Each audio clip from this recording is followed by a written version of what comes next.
everybody doing? Welcome you all to the Middleton City Hall. It's nice and warm inside here. I'm going to call to begin with the meeting of the Community Development Authority for November 13, 2018 to order. Aline, the roll call. Sure. Simon? Here. Barmore? Here. Olson? Here. Brar? Yeah, 4 present. all right. So now I'm going to call the meeting of this is a joint meeting of the CDA and the Plan Commission. So now I'm going to call the meeting of the Middleton Plan Commission for Tuesday, November 13, 2018 to order. The first item is the roll call. Okay. Hubbard? Present. Paulson? Present. Brar? Here. Murray? Present. Ramsey? Here. Erdehert? Present. And Reed? Present. There's 7 present. Everybody here. So, okay. So for CDA, I'm going to ask the first item is the approval of the minutes. So need a motion? I'll move approval. Need a second? Okay, so the motion is approve the minutes. All those in favor of approving the minutes say aye. Aye. Anyone opposed? So the motion passes. We are going to do we don't have a public hearing here, do we? No, there's no public Okay, hearing. okay. On the Plan Commission, there's the minutes, and then there's 2 fairly quick reapprovals, Okay. likely. So we Okay. thought we'd get those. Okay, so I'm going to call, we need to approve the minutes. Move to for approve the minutes. Okay. So, all those in favor of approving the minutes, say aye. Aye. Anyone opposed? So the motion passes unanimously. We're going to take care of 2 things. Item number 2, reapproval of the Cardinal Crest Plan Development District Specific Implementation Plan. We have been doing this yearly, so need a motion to approve. Motion to approve. I'll second. Eileen, do you want to say anything now, or? This is for 4 condominium units to the east of Briggs Road, to the south of the golf course, and north of the villages of Bishops Bay. And it was approved by both the city and the town and the joint committee probably at least 15 years ago initially, so. I just have a quick question. State law changed with Act 243 about how long approval authority lasts. Oh, That probably doesn't apply, because I think it's the initial approval authority. So does renewal constitute new approval authority that extends it for 5 years, or is it it still? extends it for just a year. Just a year, according to okay. the ordinance, so. Eileen, do you know why this continues and? I think the owner just isn't ready to move ahead yet, so. Yeah, but would like to still think about doing that at some time in the future, so. So, could we ask him? or You can not? certainly ask him, he's in the audience. Do you want to say anything, sir? Okay, all those in favor of the motion to reapprove the Cardinal Crest Plan Development District, say aye. Aye. Anyone I'm sorry, opposed? who made the motions?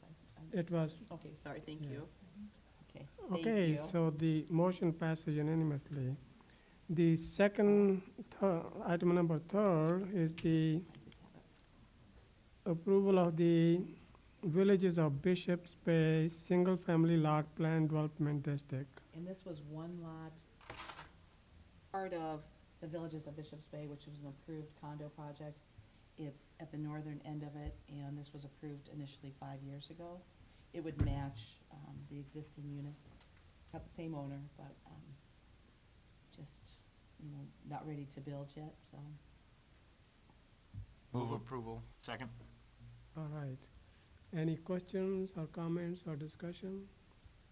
Okay, all those in favor of the motion to approve reapproval of the Village of Bishop Bay Single Family Lot Plan Development District, say aye. Aye. Anyone opposed? So the motion passes unanimously. Now, both for CDA and for Plan Commission, we are on to a big thing. That's item number 4 for Plan Commission and item number 1 for CDA. So, And so if I explain what I have at the. go ahead. Okay.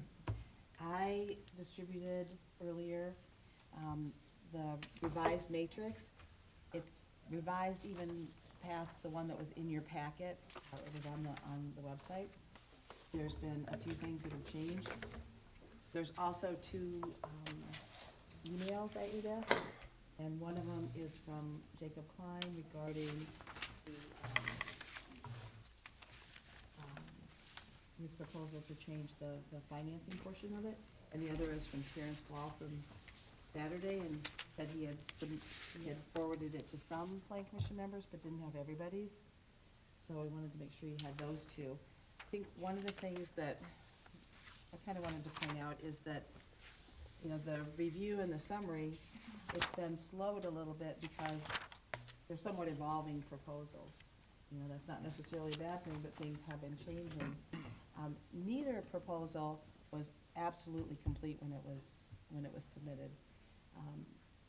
Seawalls didn't have necessarily the construction costs called out, or the site plan and architectural elevations, and the schedule and start date. J.T. Klein's didn't adhere for the sale price, but has since changed it, and then this didn't indicate the sidewalk would be built. All those things have now been addressed by the two developers. Changes have been made, like I said, as recently as this afternoon at 3:51.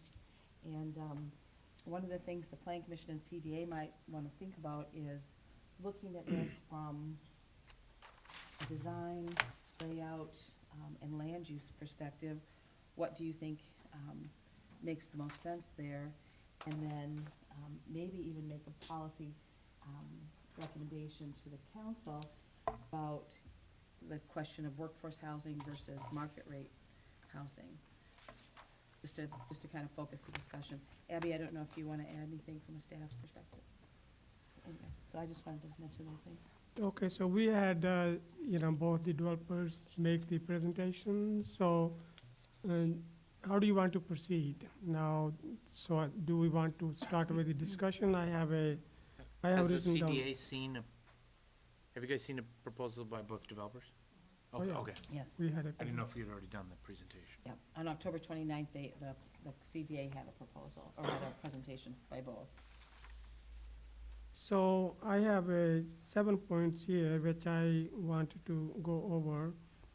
So the first one is the property cost. City pays $2.65 million, so you can't pay 2.65 and then give something for free or for a much lower cost.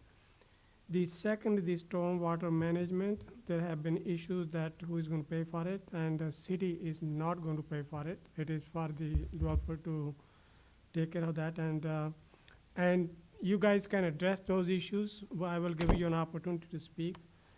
And the third part is to demolish and clean up. It's again the developer expense, not the city's expense, and they're going to have to pay for it.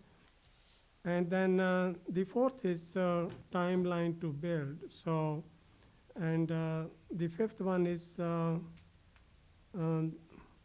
now, for both developers, there have been several different plans. I think in case of Jacob, I guess his plan is more or less set. In case of Terrence Wall, there were 2-3 different plans, and I would like to know which one he wants to go after.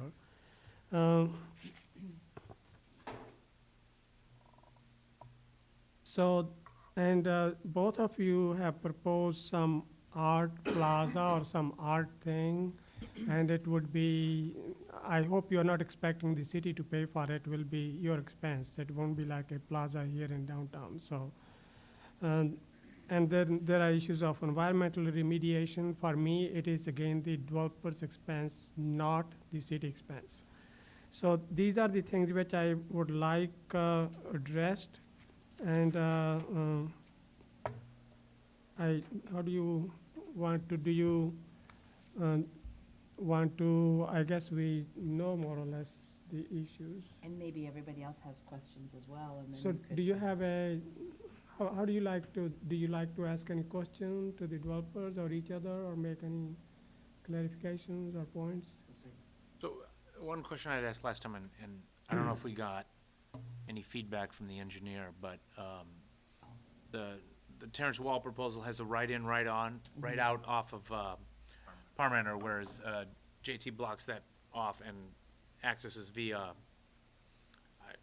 I don't know if I want to pull up the proposals for the audience, off of Clark Street. So Did we get any feedback from the engineer? We Uh, did. And uh, I don't believe the engineer, and Abby, correct me if I'm wrong, is concerned about that right in, right out. I think they'd be okay 'Cause with there's- it. One right now, Yeah. okay. We didn't send it to the Public Works Committee. We just had a chance to talk with Sean Stowski, our Public Works Director, about it. And he was far less concerned about the right-in, right-out only access because he felt that if there was stacking to occur, it would occur on the private property and it was less likely to occur on Parmenter Street. And also because, just looking at the development proposal, he didn't feel like it would generate enough traffic that it was gonna cause, much of a concern there. He also indicated that with the roundabout right there, it would allow people, the ability to head south. Stack, Yeah. That's a good question, Kurt. Any other questions? Wayne, you are ready to ask one. Let me just see here. Well, I guess I'm looking forward to clarification on the Klein revised offer for purchase. Okay, Uh, so Eileen, you want to address that, so, or should we ask him to? Well, Are we gonna The have an little- opportunity to ask the developers questions? Yeah. Or are you? Oh, absolutely, yes. So if you guys want to move forward and, on the front seat, that's fine, yeah, yeah, absolutely, Maybe I let them think I answer had- the mayor's questions, and then we can ask more, okay? just so we don't get ahead of ourselves. Sure. Yep. Because I heard that you had like 7 questions. Yes, Yeah. yes, I do. So Yeah. who wants to address those to begin with, either Jacob or Terrence? I got 6 of them. I didn't get 7. Seventh is, what does project that on mean? it is North Cities have to buy, Got that one. yeah, it will be only the one thing which I forgot to mention was that we are at this point only talking about the properties which city owns, and we are not going to be, city is not going to pay for buying new properties like Paul's Bar or any of those things. That's up to the developer. City is not going to be involved with that. So this RFP is only for the land which city owns now. So that's the 7th point. Anybody, either of you wants to address or?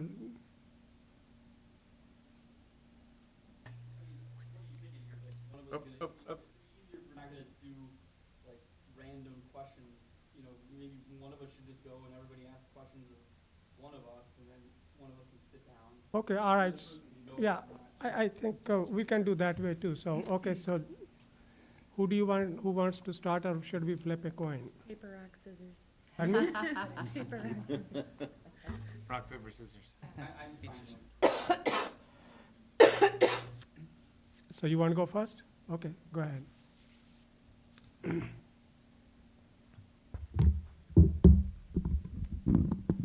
Okay, fire away. Okay, Some so of what the, you said was questions. yeah, so the first one is the property cost. So city pays $2.65 million or 2.63, whatever that is. So, and I know you made several proposals, and I think city council had made it very clear that they want to get that money back, so. Well, I think if you look at our last proposal, we're offering to give the city a full mortgage on the property. We looked at 2 options. The first was to get paid some amount at closing, depending on what the remediation costs were. I think it was about $1.2 million, and then any savings above the $400,000 in remediation would go towards the purchase price, with the remaining difference between that and the 2.7 or 2.63, whatever, being a second mortgage on the property. I talked to Mike last week, and because of this whole present value thing, it seemed like that was maybe getting confusing for some, so he offered it to make it simple. So instead of us going out and taking out a TIF mortgage for $2.8 million and having the city loan, we would just ask the city would be the lender on it. So essentially, you'd get paid the $2.63 million purchase price, but it would be a 0% loan, and then all the increment from the project would go towards paying that loan back. And so the city would keep all of the increment and essentially act as the lender for the TIF loan. Okay. So the second is, We- any questions to him right now before we move forward with the second one? Just to clarify or anything about this one? Yeah, can I ask? Yes. So I know that the tax law changed about how you treat TIF loans. This would help solve that problem, right? Yeah, I Under mean, the federal tax code. yeah, it was really, this thing's like kind of, Hard to hear tonight. it was really like with the tax law change, they made it so that if you couldn't do upfront TIF anymore without it being a taxable event. And so, you know, whereas in the past we've done the upfront TIF for the tax credit deals, now you really have to do a pay-as-you-go, Pay go. which obviously impacts, Your borrowing costs. yeah, significantly. But this does not affect that because this is a loan. It's not a. Correct, yeah. Are you willing to install a sidewalk on Clark Street? Yeah, we've already said, I think, at every meeting that that was just an oversight and we had no problem installing a sidewalk on Clark Street. And I thought in the RFP it actually said it wanted all the traffic to come off of Clark Street, but I could be wrong on that. Any other questions? Jacob, what's the present value of that mortgage at 6.9%? I think we did a discount rate of 6%, and I want to say Bill Burns did the math on that. I want to say in the previous example, not what I just went through, where there was a 1.7 mortgage, it was like $631,000 day one, and then you know every year obviously it increases, and then if the property were to be sold, which is really not an option because we were required to hold these things for 15 years, it would be sold or refinanced. It would be paid off at that time. And this is similar to what Madison has done with affordable housing projects, where they do a deferred loan and are paid back at the end of the 17 or 15-year compliance period, 17 from the start of construction, so that you know there's equity then to refinance out that debt, whereas you know we don't have the luxury of increasing rents and adding debt on the front side. And you're deferring part of the developer's fee. Yeah, I think we're deferring almost half the developer fee. So, Jacob, what happens, let's say, after 10 years or 11 years, you decide to sell it, and you don't have that much of equity in there to cover the money which city had extended? Then I'd have to write you a check. And I think what he's saying is during the 15-year of the tax credit compliance period, I mean, there's 30 years of affordability restriction, but there's the 15-year IRS compliance period. It's very hard to actually sell. Yeah, I mean, to sell, it's complicated because I would have to post like even if I were to sell it, I'd still be You'd have to post it. responsible for the credits, and so I have to post like a surety, and those are really expensive. Essentially, like I'd have to bond for the new The tax owner. credits for your investors. Yeah, so it's not a very likely scenario, Okay. unless I got hit by a bus or something. I mean, you know. Okay, other questions related to the price? Okay, so the second question is that the stormwater management, so there was some confusion that who is going to pay for it, and the city is not going to pay for this. I don't think there was any confusion. I've never once said anything about asking the city to pay for anything related to demolition or stormwater. So, no, I think that you might have me confused with the other Okay. proposal. Okay, so it will be developer's responsibility, and the demolition, cleanup, and environmental remediation, again, the developer's responsibility. You are clear on that one then? Yeah, I mean, I guess it depends on, you know, which option you want to consider for how we're going to pay for the land. I mean, if with the option of the city being the lender and you know, receiving 100% of the increment, we'd bear all the cost. You know, if you take the first offer that we made, where we had the $1.2 million net the costs, of environmental remediation and demolition, I guess, you know, that would be, we're taking that off the 1.2 million, so that's kind of a yes and a no, I guess. So you already have the timelines to build. You are going to apply for the WEDC loans, and if they're approved, then you start sometime in April or sooner, right? Somewhere around that, in spring sometime? I don't think we've considered applying for any WEDC loans. Oh, there was The a WEDA tax VDOT credits. tax credit, I suppose, so I apologize. Yeah, no, we would, we would look to acquire the properties in April, start demolition, and then we would start construction, and I think it was end of July, we figured is about as fast as we can start. And just for clarity, if you don't get the 9% credits, this deal can't work? Well, I mean, we could look at doing it as a 4% project. You know, that would have more leverage and probably an additional TIF request other than just the land, but I'm guessing that, you know, the county just increased their willingness to commit to projects in the county in the budget they passed. I think it might have been even yesterday. It was yesterday, from 3 to 6 million. From 3 to 6 million, and so if we were to do it as a 4% project, we would look to go to them to fill that gap. And I would think that this would be a project that would be something they would be extremely interested in, given the city's commitment to getting a project done there. And I believe they had, as a part of that amendment, I think it was 30, 30% of the monies need to be spent outside of the city of Madison. So yeah, so It's the that's, same with the home. I mean, the question is, how committed are you to doing this project if you don't get the 9% deals? You can make it work at the 4% I mean, we'd have to with the look. state tax credits and the, I think we can probably get it done, yeah, I mean, it's not gonna be at the exact same terms we're talking about for a 9% deal, obviously. But the deal score is extremely high. You know, we've had a proven track record of getting deals funded in Middleton.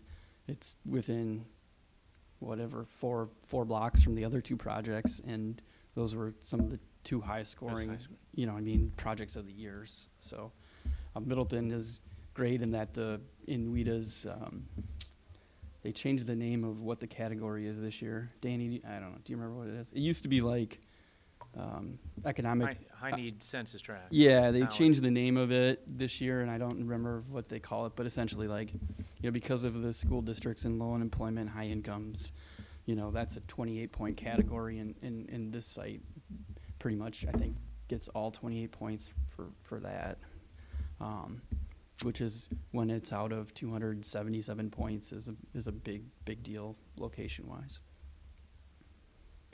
But you Just for can, people's, Mhm. the 9% tax credits are the more competitive ones. It's a better deal, it's more equity. But the 4% are non-competitive, and that requires a lot more debt, but it can still fund an affordable project. Yeah, and I think in the last round, there was two projects in Fitchburg that got funded. You know, Dane County is nice in that it benefits from having high incomes, which, you know, has higher rents, and, you know, all things being equal, if it costs you, you know, $150,000 a unit to build something in Milwaukee, and it costs you $150,000 to build something in Madison, your rents are higher, so, but you do realize that we are not going to give you more than 100% of the TIF. You know, you said that maybe you could use some TIF money for that. I mean, that's all we are going to give, so even not that, so. I don't think that with the revised offer that we made with the city putting in the land, and, that we even, I think that the city ends up well ahead as far as, we're not getting in that scenario close to even 100% of the TIF. Okay, thank you. You mean 100% of the increment? Yeah. So your design is very much set, so it's only for the other developer, the difference. So, and you are also not interested in buying any more land, so you are only doing on the land which you have there. So now you did have some art plaza thing, so you're expecting the city to chip in there, or you plan to do it yourself? No, we plan on doing it ourselves. I mean, you know, just a little bit about our company. I don't know if you guys know this, but like at Meadow Ridge, you know, we've done 4 deals in the city in city of Middleton. We've never once came back to any of the commissions and asked for any more money or anything to financially support our projects. On Lisa Lane, we spent $50,000 of our own money to put in sidewalks, street trees, and street lights to improve Lisa Lane.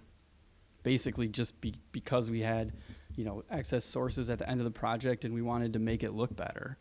You know, so we also at that project put in a public art piece. Well, I guess it's a private art piece, but we put in an art piece there at our cost. I know that some of you have seen it. I don't know if it was there when you did it. I know Abby's seen it. And so we would think we would have something similar to that in the center there. I mean, if you're going to go above and, I mean, we're talking about a sculpture, and we're willing to commit to that. But if there's some grandiose thing that you guys want above and beyond that, you know, I think that's something we'd have to reevaluate. No, I was just looking at what you had proposed. Yeah. Okay, I have my 7 questions answered. Now you guys have more? Yeah? Yes, sir. Go ahead. Yeah, okay, go ahead. Since I'm not as familiar with the project as most of you are, Mm-hmm. I have to ask this question. Has there been, and I'm not sure who to direct this to, Mm-hmm. maybe to both sides, Mm-hmm. maybe to both sides. Can you all hear me back there? I don't think I need No, it. you still need it. You though. do need Yeah. it for the, We need it for the video. recording. Okay, okay. You're gonna be famous. You're gonna be on YouTube. Yeah, I'll be famous.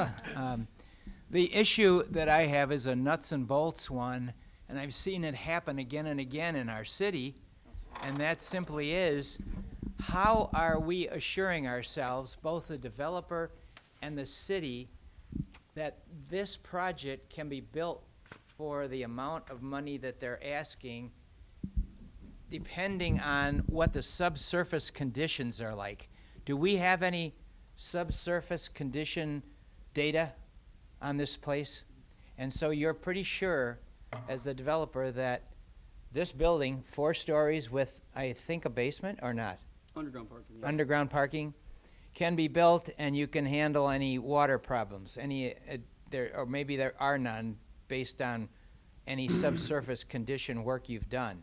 Because I'm worried about the creek over there and how relatively close this project is to the Pheasant Branch Creek. Mm-hmm. And if we get another flood, we're not most likely to get one, but if we did, I like that. Let's not get, you know, what are we gonna be doing to come back and say, well, city, we found these conditions and it wasn't obvious. Now we need X number of more dollars to satisfy the issue of subsurface conditions that we didn't know. Can you kind of address that? Yeah, I mean, I've done 4 projects, and I've done 4 projects now in the city of Middleton, and none of them have had great soil. And we've accounted for that all up front. The city provided a report on both environmental and soils on this. There were, I don't remember what the groundwater level was, but it was nothing that caused me, I mean, I want to say it was like 20 feet or 15 feet or something like that. It wasn't anything that like leapt Down up. from the surface? Yeah, because it's way up. It's up on the, I mean, the Pheasant Branch is significantly down from where the site is. It was until it rained. Yeah, but that's, I mean, that's a once in 100 lifetime event, I think. That's a No. percent, that's correct, that's a percent. We're It gonna doesn't get it mean again. once in 1,000 years or once in Absolutely. 500 years. It means the percentage is every year, 1 in 500 or whatever. It's a misnomer for most people to realize that Yep. a 1,000-year flood does not mean it happens once and then 1,000 years from now we can have another one. Mhm. Or a 100-year flood. Yep. It means there's one, if it's a 100-year flood, and that's what I'm worried about here.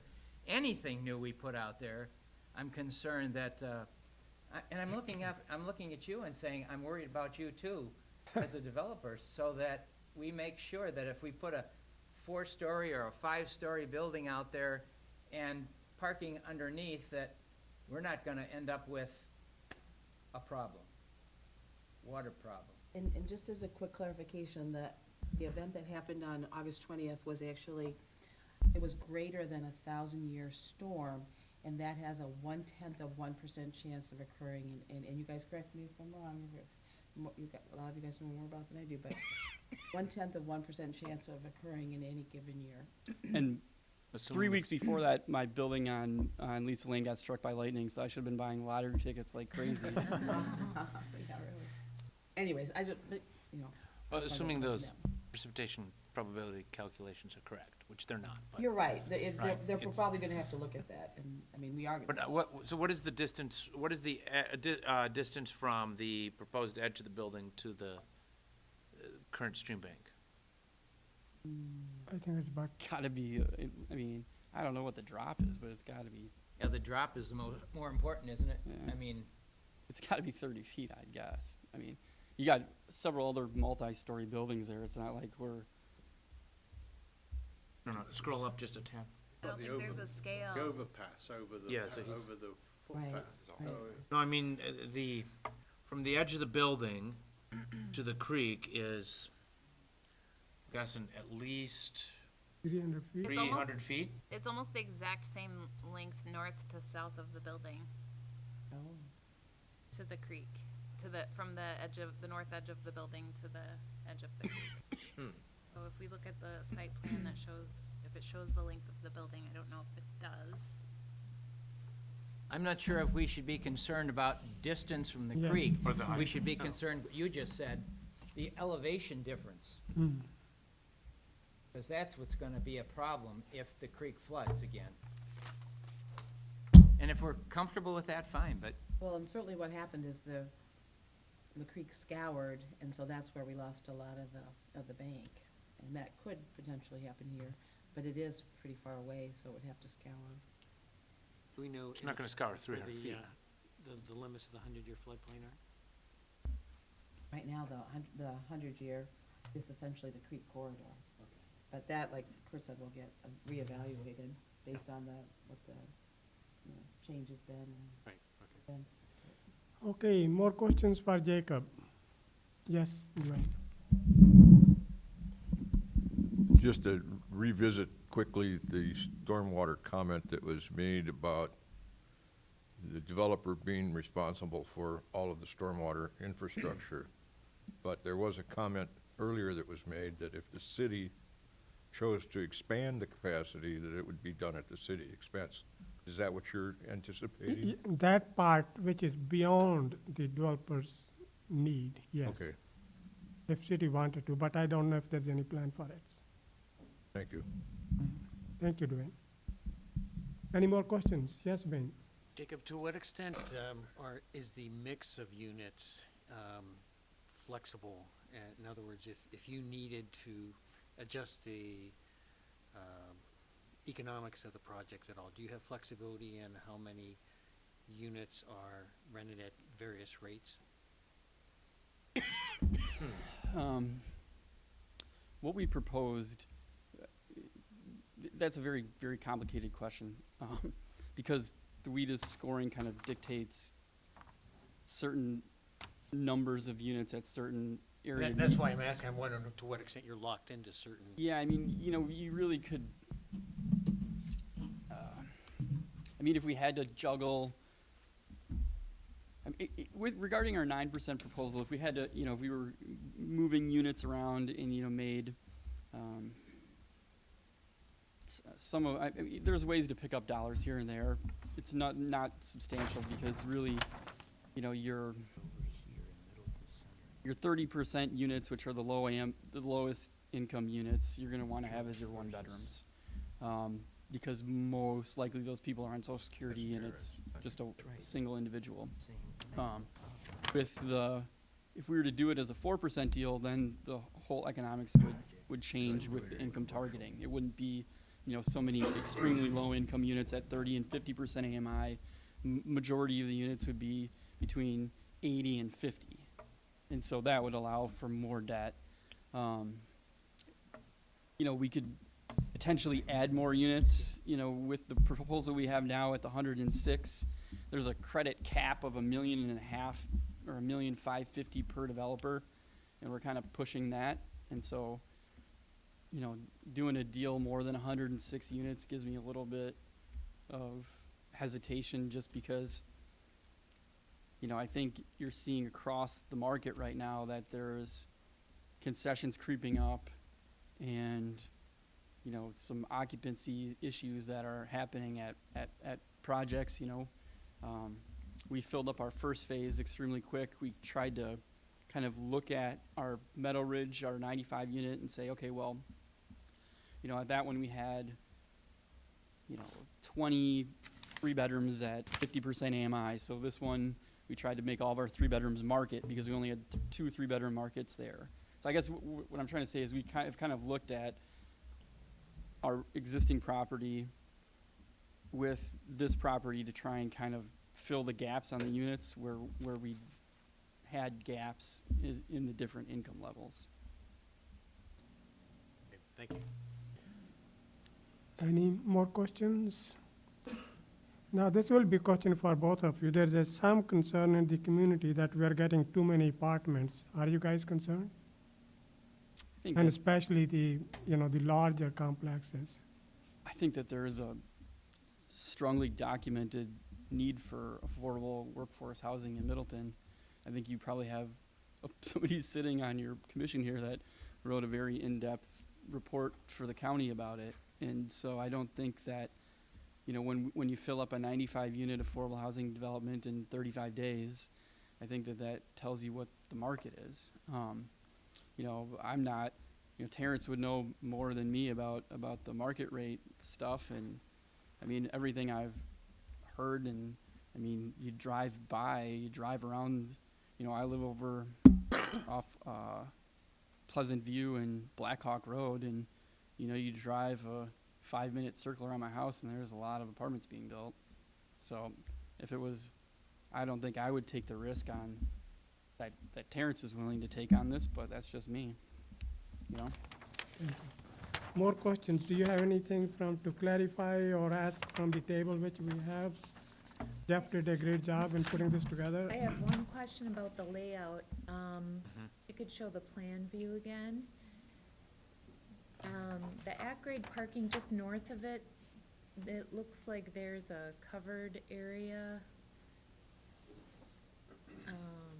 The site plan would probably be best. You want me to grab a board, or are you waiting for? But right here is good. Yep. Where it says roof deck patio. Mm-hmm. Is this actually a roof that this patio sits on, and what's below it? Parking. Okay, So that the underground parking is, you can see where you're coming down to the entrance to the garage. okay, And so that's essentially elevated, and that's like a courtyard. okay, got it, thank you. David, you are very quiet today. Yes. I'll have something to say when we've seen both of them. Okay, all right. And Can I ask one more yes. site plan question? If you can scroll down just a tad, Emmett. So, did you look, if you were to use the existing entrance off Parmenter Street as a right-in, that, actually, can you condense the view so we can see the whole thing? I'm just wondering how locked in you are to this particular site plan. I like how it holds that corner and as an entrance to the city. But I think one of the concerns is that it's a very blocky L building. It would really raise your costs, though, to go to 2 buildings and have.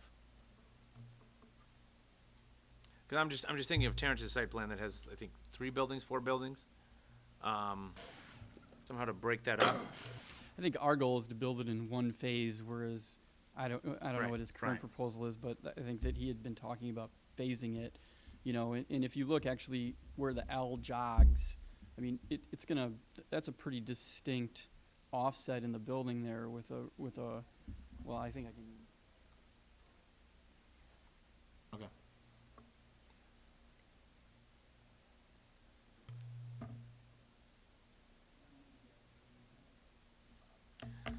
While he's looking for Well, I mean, that- you just, Anyways. there's probably no way that you can keep that right in, right out, right out. I don't think we want it, to be honest with you.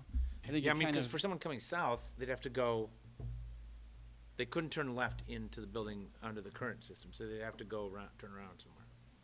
Well, they're gonna have to go down Clark and then go in, yeah. Yeah. Yeah. And I think, Okay. you know, Randy's not here, but that was what we wanted because we didn't want to break up that outdoor area there and really wanted to kind of frame the, which is now the city's stormwater area in the right of way. We wanted to frame that and mirror what you kind of have at Parmenter Circle where you're on the curve there. And, that was the thought there. I was just looking up, so the current multifamily vacancy rate for MG&E in the 53562 zip code is 2.42%. We still have pretty low vacancy rates in multifamily. But there's 300 and There's some 400, 300 340 units under construction right under now. construction, yeah. So we'll have to look at what the absorption is. Okay, more questions? Well, thank you, Jacob. Can I just let people know in the audience, I have about 6 copies extra of the recently revised matrix, slightly different than was in the packet, and of Jacob's and of Terrence's emails, if anybody wants copies. Perhaps one last thing. Jacob, you mentioned when you just referred to that stormwater area, that's the city's area. I guess getting back to that question earlier about what stormwater management is included with the proposal and what are you defining as the city's responsibility? Well, there's an existing area out there right now. You know, whatever is required by the city's codes and ordinances and whatever for on-site detention, we'll take care of. But as I understand that pond as proposed would have additional capacity, which I'm hearing if that was accommodated you're saying would be the city's responsibility for that additional capacity? Yeah, I mean, that'd be something I'd like the engineers to look at because without having any idea what we're talking about, it's kind of an ethereal decision to make. You know, you're saying, what I'm hearing you saying is if the city wants additional requirements there, should I pay for them? And I think if we're talking about, you know, something minor that helps accommodate what I'm trying to do, I don't see that being as an issue. But if this city's trying to solve a large area, you know, create some sort of large detention area for a regional type issue, I don't think that I should have to pay for that. Okay. Yeah, that's fair. Any more questions or comments? Okay, thank you, Jacob. Great job. Actually, I wanted to say both of you have done a super job in putting this together, so, and we want to say thank you. Yeah, sorry. Okay, so I know you said you will pay the total property cost, but when are you going to pay this? And I see that there's unsure of the timeline to pay, so if you could clarify that part. When should city expect to get the money? Right. If you are the, winner here. Yes, at closing. So at the time that we close on the property and take title, then we'd have the payment. Okay. All right, that's pretty clear then. And you pay for the stormwater management, right? Yes. So our proposals, both of our two proposals, which you can choose from, are very simple and straightforward. We're covering all the costs. We pay the stormwater costs. If there is extra capacity, the city's welcome to that extra capacity. If it's minor, I'm not going to worry about the cost. If it's something major, I can't imagine it'd be something major because we're already going to build the pond ourselves. So yes, we're paying for the construction of the stormwater pond. And you're taking care of the demolish, cleanup, environmental remediation, all of those things? Yes, so we have lots of experience in demolition of existing structures and cleaning up environmental sites. We've done over a dozen cleanups in the county. And we have an actual real estimate cost quote from a environmental cleanup expert company. And between the demolition and the cleanup cost is estimated about $880,000. So it's very significant. It's much more than the other proposal, but this is a real quote, and I can give you, based on experience, that is a very real number based on what we've done at Middleton Center and other sites where you have to take down the buildings, you have to clean. There's actual environmental issues here to be cleaned up. And when you do the cleanup, you have to pay special trucking costs. It's not just your regular trucking costs. There's a higher cost to this. And you truck it a further distance to a special landfill, and you pay an exorbitant landfill fee because it's a special landfill that you're taking this to. So there are very significant cleanup costs when you're doing environmental cleanup that if you don't have experience in that area, then you wouldn't even know to ask those questions. But we actually have a real quote for $880,000 for the cleanup. Abby? I just wanted to just make one comment because I want to make sure that it doesn't seem like Terrence is trying to imply that the other quote is inaccurate, because the way that the material is being handled is different from one proposal to the next. So there is contaminated soil. We had about a 100-page environmental report, which was part of the request for proposals that went out. Everybody, I think, is fully aware that there are PAHs on the property. Terrence's proposal includes underground parking throughout most of the property because it's at a higher level of density, whereas Jacob's proposal includes underground parking on only a portion of the site, which allows some of the contaminated soils to be pushed into an existing foundation. So there is a lower cost, I believe, associated with Jacob's project. But both developments are proposing that all of the environmental cleanup costs would be covered as part of the proposal. Yes, although there is a regulation, we all have to follow the same regulations from the DNR, and there's a regulation that you can't just, if you're having people sleep on the site, and it's one site, you have to follow the same regulations, so you can't just push the environmental over here and have people sleep on the site. If it was commercial, it'd be different. But as soon as you're sleeping on the site, there's a different set of regulations, and you can't just shove the stuff off to the side. You have to follow the rules with the DNR, and there's some significant removal of material that you'll have to take off site in this particular site circumstances. Okay, in any case, you're taking care of it. So Yes, the I'm next taking one care of it. is, That's in our budget. So there was a question about the timeline to build. So you have proposed that you will start, if all the paperwork is done somewhere around April. Is that still, Yes, so we'd love to start in April, and okay? you'll have to give us the approvals to do that, but we will start as soon as we have those approvals. So you have several proposals. Now, which one are you planning to go with now? So that's your choice. So we have two proposals. You can choose either one. One is with the owner-occupied townhomes. So we do 17 townhomes that be sold, owner-occupied, up against the conservancy there. So it breaks up the building structures. It's not as massive on the site. And then we have some multifamily at the bottom of the site. The second proposal is 2 multifamily buildings, no owner-occupied units. So you have more density, but they're all rental units. No owner-occupied. I do think it's nice to have the owner-occupied for downtown, to start getting some owner-occupied units into downtown. I think that's very nice. It's your decision, however. Well, I think, Remind us how many units in the building Right. that's, So under the without the townhouses, yeah, so option A with the townhouse is 17, and you have 84 multifamily units, and then option B, which is all rental, that's 142 units. So we're able to get a lot more density there on the site.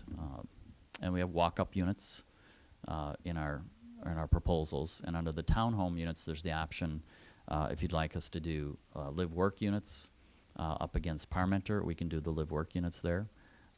So somebody would have basically a little storefront, they hang their shingle out, and they can do an insurance agent or a gallery or whatever they'd like. and the townhouse units requires you to buy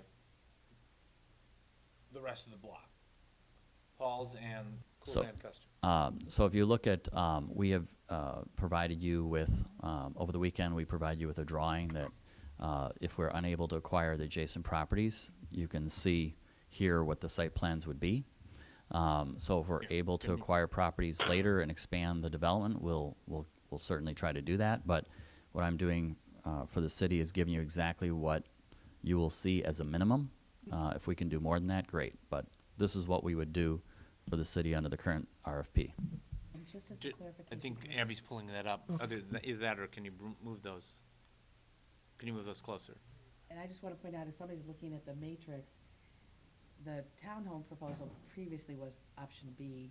Yeah, that's The confusing. 141 was A. Now Yeah, I'm sorry. Karen's has switched them. so. Sorry about that. Is the city allowing the new proposal from the weekend?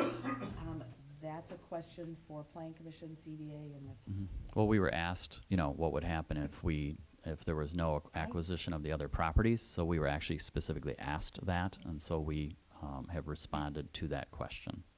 And Terrence, when you said you provided it to the city, did you include it in your email that you sent on Yes. Saturday? Yes. To, Yeah, I actually have don't- seen it. I yeah. didn't. We didn't get the attachment. Oh, okay. I don't Oh, recall getting okay. the attachment. Yeah. Okay. Yeah, I actually did get. Either way, it'd be nice Yeah, to you see may- you either got on the it, Mary? screen or, Okay. But you can see Yeah, them it's here. I here mean, on the the mayor screen, got so- his attachment. I know. Sometimes that happens with attachments. Sometimes they don't go through because they're too large, depending on your particular computer Yeah, I or got it. Wi-Fi. too, So I do like the townhouses. I think that's wonderful, and I also like where people can live and work. I think those two things are really good. So it will help a lot of people. So it would help some people. The other thing that in this proposal, A1, that would be how many multifamily? that's 100 and which one? That's 87. 87 plus multifamily and plus 17 17 townhomes. Right. The other one's 142. I didn't see the proposal till just now, Yeah. and I don't know, I mean, I feel like, Abby, you were gonna.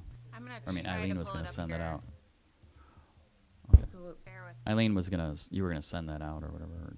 I made copies of it. This is Yeah, proposal. I don't, In both instances, the Hmm. A1 Yeah. building and the townhouses stay the same, even if it extends further south, right? The townhomes. Yes, if you don't acquire additional properties, the townhomes stay the same. all The stays the same. multifamily building's just smaller. Right. I also point out that our TIF is developer finance, so we go get the loan. So the risk is on us, the developer. There's no risk to the city at all under our proposal. We're also not relying on WEDA or the county. We're not subject to any other parties in terms of delays.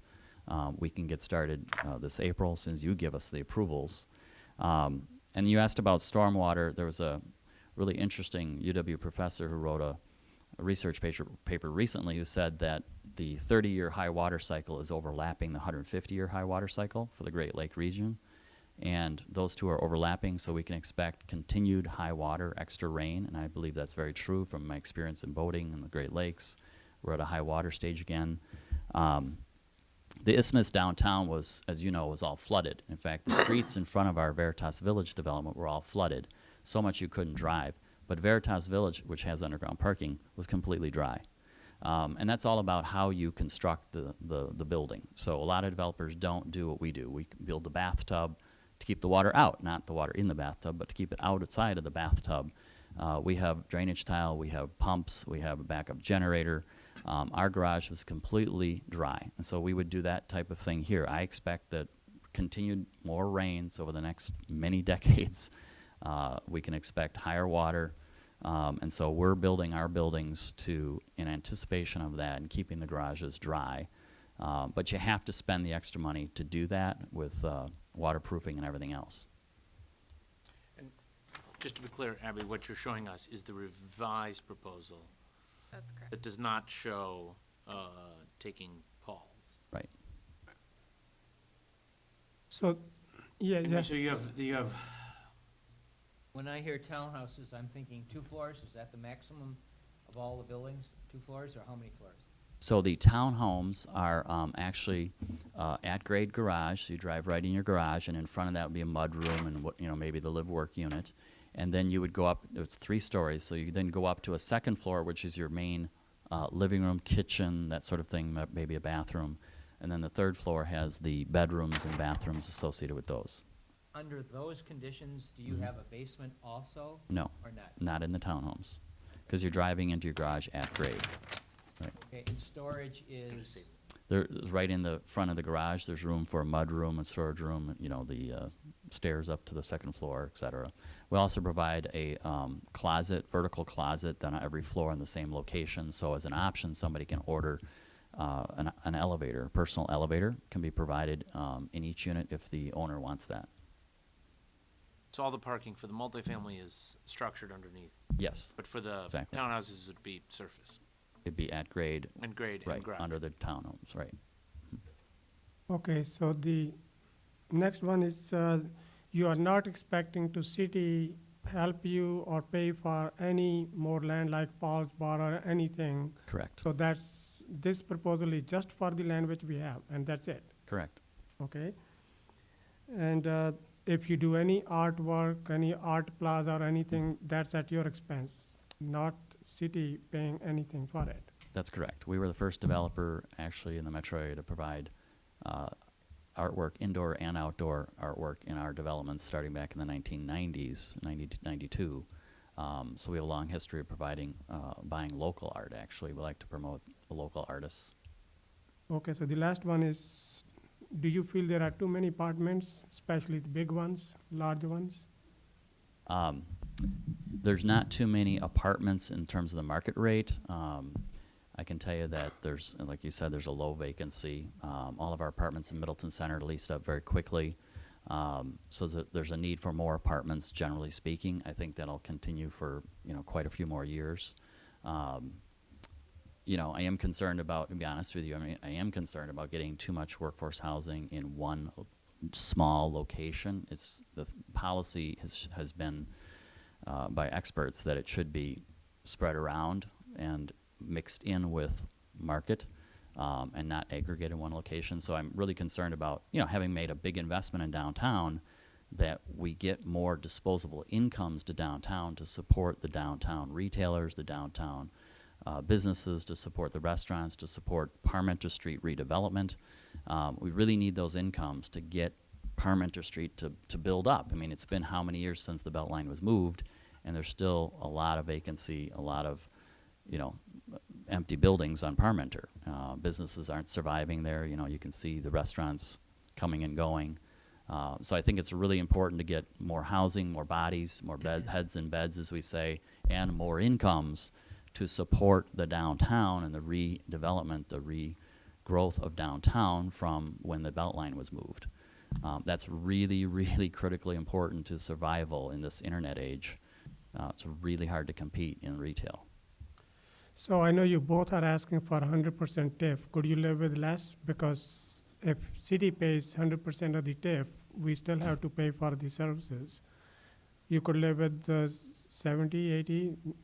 Well, we need 100% TIF, and we're paying you 100% of the land cost. We're not proposing we're not asking the city to take back anything on a loan. We're not asking you to cut the land price. You paid a high land price, but you did it as a city, because you're buying two existing buildings that had tenants in them. This wasn't a vacant parcel. It was a very legitimate price based upon what you were buying. And you're buying a good location, and you didn't do anything wrong. You did the right thing, and those businesses, needed to relocate, but you did the right thing by acquiring the property and offering it for redevelopment. I don't think you could have gotten it for anything less. That's for sure, right? Okay. Any more? Okay, Jennifer? So, you had revised the proposals. Did you also revise your costs relative to these proposals? In our pro forma, yes. So is that? But our values still, we have estimated the value around $22 million. Numbers of units can vary, whether it's studio, one bedroom, or two bedroom, can change the number of units. But the overall value is going to be in that range of 22 million is what we estimate. Wait, for which option? For both options. The townhomes are worth more, right, than an apartment unit. So they have higher value, even though there's fewer units. But the multifamily building has more units, even though the value per unit is less. So What would be the average cost of a townhome? your average cost, well, what do you mean by cost? Do you want If I hard were to cost? buy one, Value. what would, Value? Assessed value? So if you look at the assessor right here in the assessments, you'll see they range from maybe 115 to 120,000 a unit. Some could be a little bit more, some a little less for market rate units. But those are actual assessed numbers from your city. Were you What asking for the the That's not for the average. townhomes. what you'll What sell I'm them? asking- Oh, for the townhomes, what will we sell them for? What would you Yes. sell them? Yeah, well, we hope to sell them, you know, we're hoping to keep the cost down. They'll be, you know, 1,800, 2,200 square feet. It'd be nice to get it, you know, in the $250,000 range. I don't think that's gonna happen. I think they'll probably end up with construction costs today, probably in the 350 range. But it'd be nice to keep them, you know, those are affordable units compared to spending 450, 550 today for a house. It's very difficult to keep the costs down on a single-family house. With the efficiencies of these townhomes, we can keep the cost lower and allow people to own, you know, own their home downtown and have families here too. You know, this is a great spot for young couples with families or empty nesters who want to be downtown. Yeah, location is very good. So more questions Yeah. for Terence? Leaves, any questions for Terence? Good. Anyone? Dwayne? Carol? Hank? Kathy? Okay, All right, thank you. well, thank you. All right, so, Yeah. I was just gonna ask, to play around with site plan, but I think there's not much else you can do on the site, given the parking. okay, so I guess we need to make a motion to move forward to the city council. Well, Yes, David? Can I make a comment first of all? Yes. About the two proposals, Mm-hmm. we haven't mentioned design much this evening. Okay, We've talked about sustainability, we've talked about stormwater, we've talked about financing, mm-hmm. and design has sort of been ignored. Right. Let me make That's- comments about the two proposals that we see in front of us. First of all, Klein proposal, I think is extremely competent. Mm-hmm. I think it's extremely dull. Mm-hmm. I think we've seen it before. It's the same building to all intents and purposes that we've seen on other sites around the city. Mm-hmm. And to say that by tipping up the roof at one corner is a reflection of the buildings along the rest of Parmenter, relating it to Parmenter Circle, I think is shortchanging the excellence of what I see as the Parmenter Circle building, Mm-hmm. right? I don't think that reflects the character of that building at all. Both proposals, I don't know what the expression is under AutoCAD drawings these days, but what one used to be called T-square buildings, Mm-hmm. tall right angles on a site that probably really wants something that isn't right angles. It's the gateway into the downtown area, and it is a four-square building that tries to make up the spaces around it by filling it in with landscape. Look at the wall proposal. It's probably more exciting. It's probably more meeting a different kind of need by putting in the townhouses. I would say it's a better design. It's a gamble, right? Because we've not seen it. We've not seen what the building is. And we know, Terence, from the past, that building, you know, will go through several changes before we come up with a design building that is the final proposed one. But remember, he agreed that once we decide, he's not coming back to make more changes, so. But if he wants to go through. I mean, it's inherent that you're gonna make a lot of SIP modifications. Right. Okay. There's going And to be, GDP modifications. there's going to be changes going along the way, yes. Okay, but once And we know, it's finally approved, then that's it, so. we Yeah, know but less those, of, we know those less. changes are good. You would agree that those changes help out, right? Oh, absolutely. Yes. Yes. But, you know, we have what is an urban design form of presentation of saying, here is a volume of building that we will fill with architecture. Mhm. it's a gamble at the moment. What's it going to look like? What's it really going to be, the materials? What's it, you know, we don't know, but we do know Terrace. So, I have a um, question there about is a- that. Just sorry to Yeah, interrupt, let him. but it's right on point with this. Has the plan commission in the past ever recommended a proposal with no design element to council I was like just, this? I was just thinking that one of the things that the Plan Commission and CDA could do is make a recommendation for some type of memorandum of understanding with whichever developer that you wanted to pursue, with the understanding that there's a lot to negotiate, and the design and all the details that you're talking about are, you know, some of the details that would have to be worked out. So you're not necessarily saying, yes, this is it, you're saying, we want to pursue this. You could be saying, we want to pursue this further through negotiation. Is that what you would like, Jennifer? Does that answer your question? I don't know, but Okay. I'd like David to continue, sorry. Yes, David, go I ahead. just wanted So, to, so I don't know if I can vote for either of these proposals. I don't know. As a question for you, Eileen, how committed are we to making a proposal or selecting a proposal from the two that we have here right now? And again, I think that's up to the Plan Commission and the CDA regarding the timing. I don't think we said something in the RFP about the timing. That's up There to, was something I about thought there was something You can about reject the it. number of days Oh, is it? after. 60 days 60 after days, the yeah. submittal date. Okay, so, And I didn't see the RFP saying we needed detailed architectural drawings. I assumed that as a concept plan, it would show the volume of buildings, and then Yeah. once the GDP, once the developers are chosen, then you do the standard GDP approval process. Exactly, yeah, yeah. The one other comment that I would make is, it seems to me that both developers have missed an opportunity of saying, we have a design for a major public art feature at that intersection, right? And yet, all of them say, well, we're not going to mention that, but we're going to put over here our own little public art bit. I think both could have scored huge points by saying, hey, we're going to finish what the city have already said it's trying to do, and contribute to that public art that's on the middle of the circle, and really make something that says, this is the gateway into the downtown. Good point. Yes, Wayne, you had something?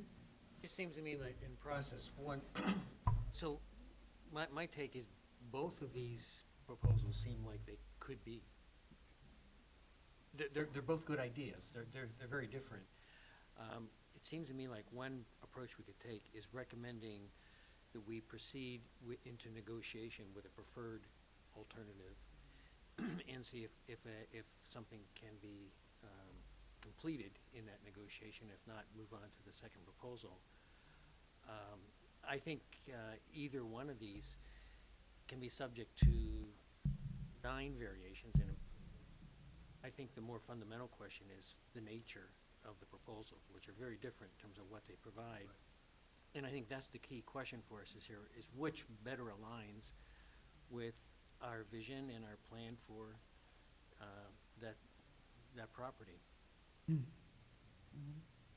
true. Dan, you had something? Wayne said it for me. I think where we're at is, what we're doing today is a direction, deciding what direction we want to go. Anyone else? And what we have is, in essence, 3 proposals, right? One which is workforce housing, one which is all multifamily market rate, and then the third which is multifamily market rate plus townhouses. Yeah, I'm less concerned about the specific design schematics, just because, again, if you could switch to the request for proposal, it looked like what it was is the kind of schematic design of the overall site, kind of descriptions and right, we're trying to get the land use mix and the kind of bulk of the site first before we move ahead with the design work. So, well, I see that there's a setup, you mentioned it too, there's people want condos, but instead of condos, these townhouses, they will do the same thing. Yeah, nobody's funding Yes. condos now. Yeah, and the other one which I like is live and work. I think that's pretty neat. because more and more people are going to be doing that. So Kathy and then Hank. On the two proposals by Terrence, I really prefer the one with the townhomes. They are fairly affordable for people, and I like the idea of the live-work, and I think that was more the uniqueness that we're looking for. Okay. Hank? My second issue here is, Eileen, parking. We didn't talk at all about parking, but I must, except for the fact that you say, well, there is parking here and there. Is there enough parking for the residents as far as you and your crew has looked at, and additional parking for possible visitors or whatever? I'm looking at our downtown currently, and I just live up the hill, and I keep coming down here and seeing more and more and more, I don't want to use the word gridlock, but I'm seeing more and more and more need for parking, and yet I hear, oh, we've got plenty of parking. Well, The Walker study did say that, but it just, one of the things is that people want to park right in front of the restaurant or wherever they are. They are not wanting to park even a block further away. That's one of the issues. At least that has been pointed out to me. I don't have any problem parking. I park right on that 24-hour parking lot there and always find a space, so. And I don't remember the exact percentages or the amount, but I think each one has at least 1.5 parking spaces per. 1.5 I per, think so. But I don't remember the exact number, and I apologize, I didn't review that, but they did address the parking. each one. And that would be one of the things that Each going developer. forward, Yeah. they would have, that would be part of the discussion and negotiation, just like the design would be. But they do address the parking, both of them. I know. I thought for some reason they both said that they provided the number of parking stalls required by ordinance, but Which would I probably be don't, about I don't remember 1.5, seeing yeah. that. Depending Yeah. on the bedroom I don't unit see in the, mix. I don't see in the table, but I have gone through this. I didn't count them, but I think Yeah. Eileen is not going to let any proposal go through without meeting the parking requirements. So I don't think I will worry too much about it, so I know Ken is getting restless. He wants to talk about the nest, so. Anyway, any other questions or comments? So Kathy, do you want to, for CDA, you want to make a motion then? Well, Go ahead. I don't know, I would, Well, could we agree, at this point, could we agree that we would eliminate, I get confused as to what option is what now. Okay, The so we are, two multifamily, multifamily, Yes. the yeah. T-wall, two Yeah. multifamily. yes, I'd we make go that with the motion. townhomes, so. Yeah. Townhomes and the why? multiple family. Why would we do that? How did that happen? how did we decide to do that? Well, I mean, We're that's, just asking for input. that's Basically. that's the choice here, so. Well, I mean, Of Terrence's two proposals. of his, Yeah, of Terrence too. so I mean, I think because- to address the concern of David, that the design seems a little crammed in, or that there's a lot of, I mean, given the price of the property we're expecting someone to pay, that kind of dictates a pretty intense site plan, and so I mean, I don't see any way that you, other than going up to a fifth story, which you really can't, because once you add that fifth story, the cost per unit goes way up, so to get the number of units to cover the debt service, to cover the building, I don't want us to throw that out right away, the multifamily. And that was what, 140 some units? 142, Well, we could have inherently. we could prioritize one, two. I also think in the townhome proposal, if you're paying $350,000, you want a covered place for your vehicle. Oh, there's a garage. There's a garage. But those are across under the other units, so. No, they're with the No, no, units. they're right. Within your unit. Two-car Oh, garage. under. As the first okay. story, Mhm. really. Yeah. Okay.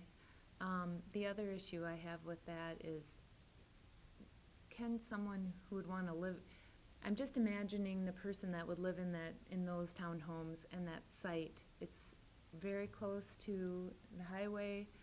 It's pretty busy. Parmenter is not. Sleepy Street. Someone in the market for that type of townhome might find a quieter street. so I'm a little bit concerned that they won't sell. But look at that, they're One- right next to the nature As I say, conservancy. not one overlooking the conservancy like, Yes, And near the high they school. will actually go at a very high price. and near downtown. Ali- Can I, Yes, Wayne. let me make a motion. Yes. To, go forward with the, Terrace Wall proposals, both of them, to get them to accepting them as a basic concept plan, and to, in the very near future, fill in some of the details of architectural form, architectural quality that is being proposed. Okay, so need a second. I'll second that. Okay, now further discussion. Yes, I'm Kurt. still confused. Because this was an RFP, we're recommending to council that they vote, in essence, to choose a development proposal. And then it would, by definition, be that the developer is given the award. Yes, you have the option to purchase this. So we're not directing the, I'm not sure I understand what the proposal is. I mean, I think it'd be cleaner to do a motion that says, we recommend to city council this option, and then leave it at that, and then obviously it's gonna go through the normal development process. I think, When we award, if we give the award to Terrence, what is it we're giving him? We're saying, in essence, you have the legal right to buy this property in X number of days if you can submit a development proposal and get it approved. no, it's the plan commission, we don't have that authority. No, That's no, up we're for the recommending the ci- council make Right. that Yes, but that's for determination. the city council, so. And Right. that's where I was recommending that maybe you want to consider that you're recommending to the council that we enter into some type of MOU to negotiate further. Because unless you're absolutely convinced that every detail is fine, then, you know, and I know you talked about the architecture, but there are other details as well, probably. So I guess that's why I had brought that up about the idea of But just to be clear, given Jacob's tax credit application deadline, if we say, well, we're gonna start down that road, we're foreclosing his opportunity really, for this year, It for could that be- It proposal. could be for next year, though.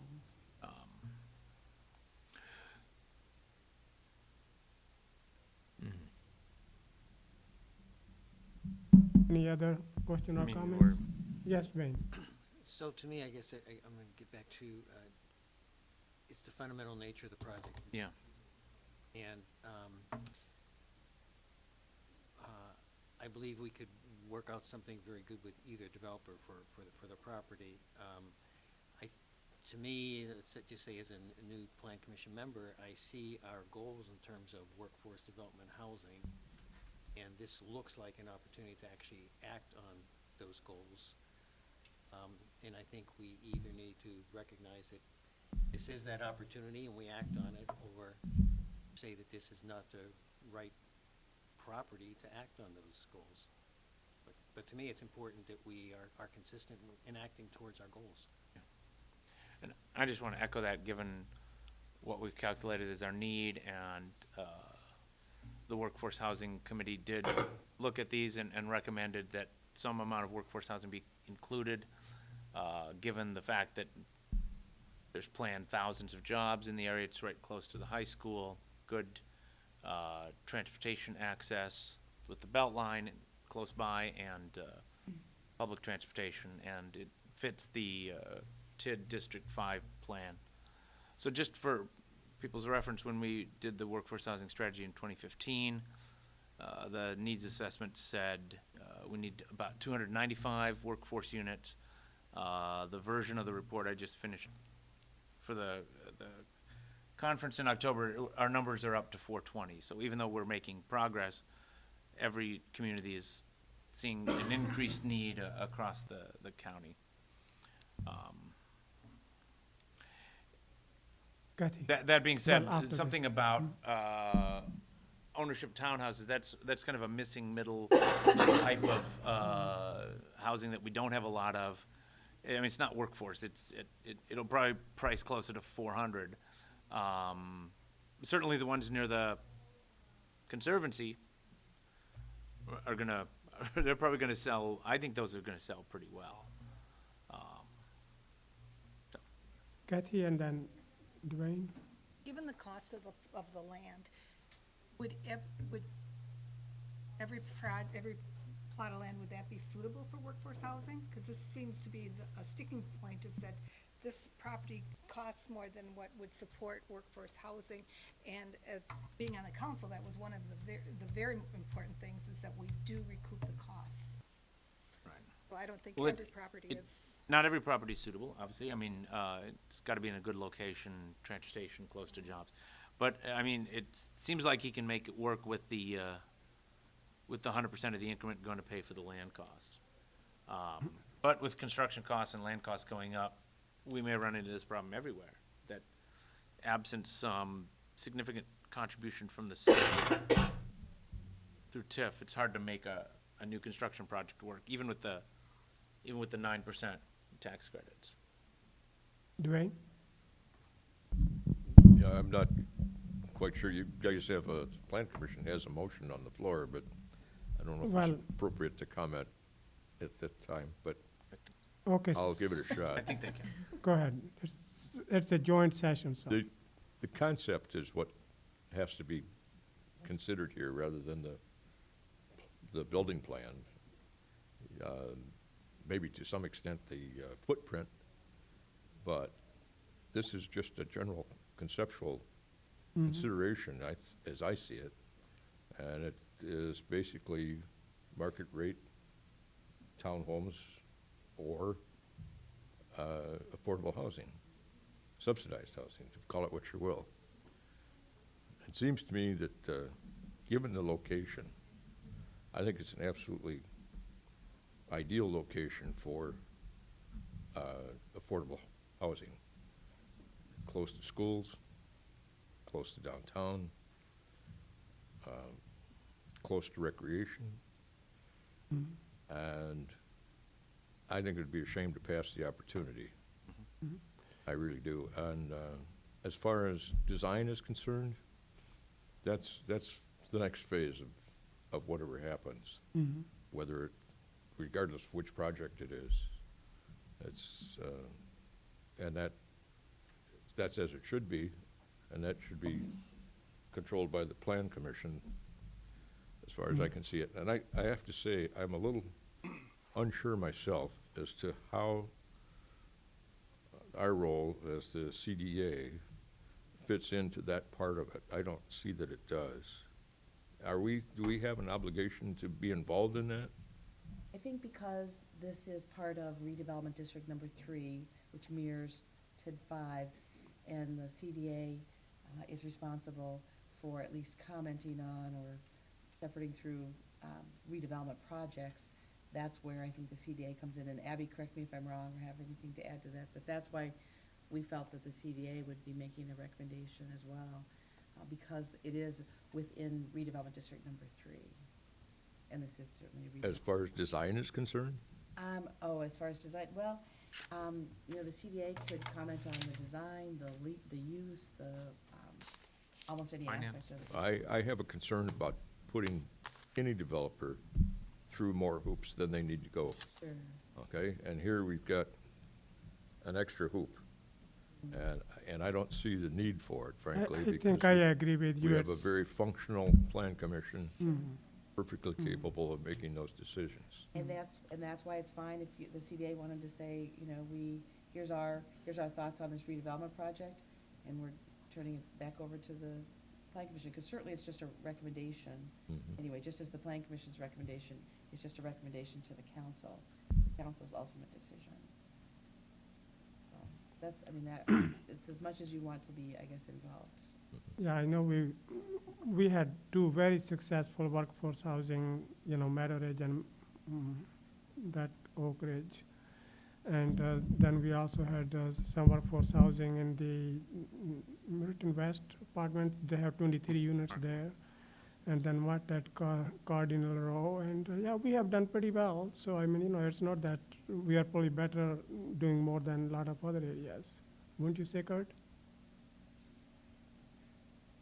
I want to look at the numbers before commenting. I mean, we're done better than other communities in setting a goal and making progress towards that goal, but we also have greater need with 18,000 jobs. So we're the second highest, outside of Madison, we're the highest number of jobs in a municipality. So we're better than Fitchburg and Sun Prairie that way.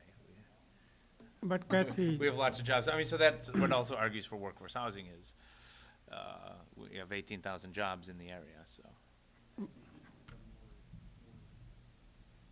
Yeah, that's right. but Kathy does have a point, it's a very expensive site.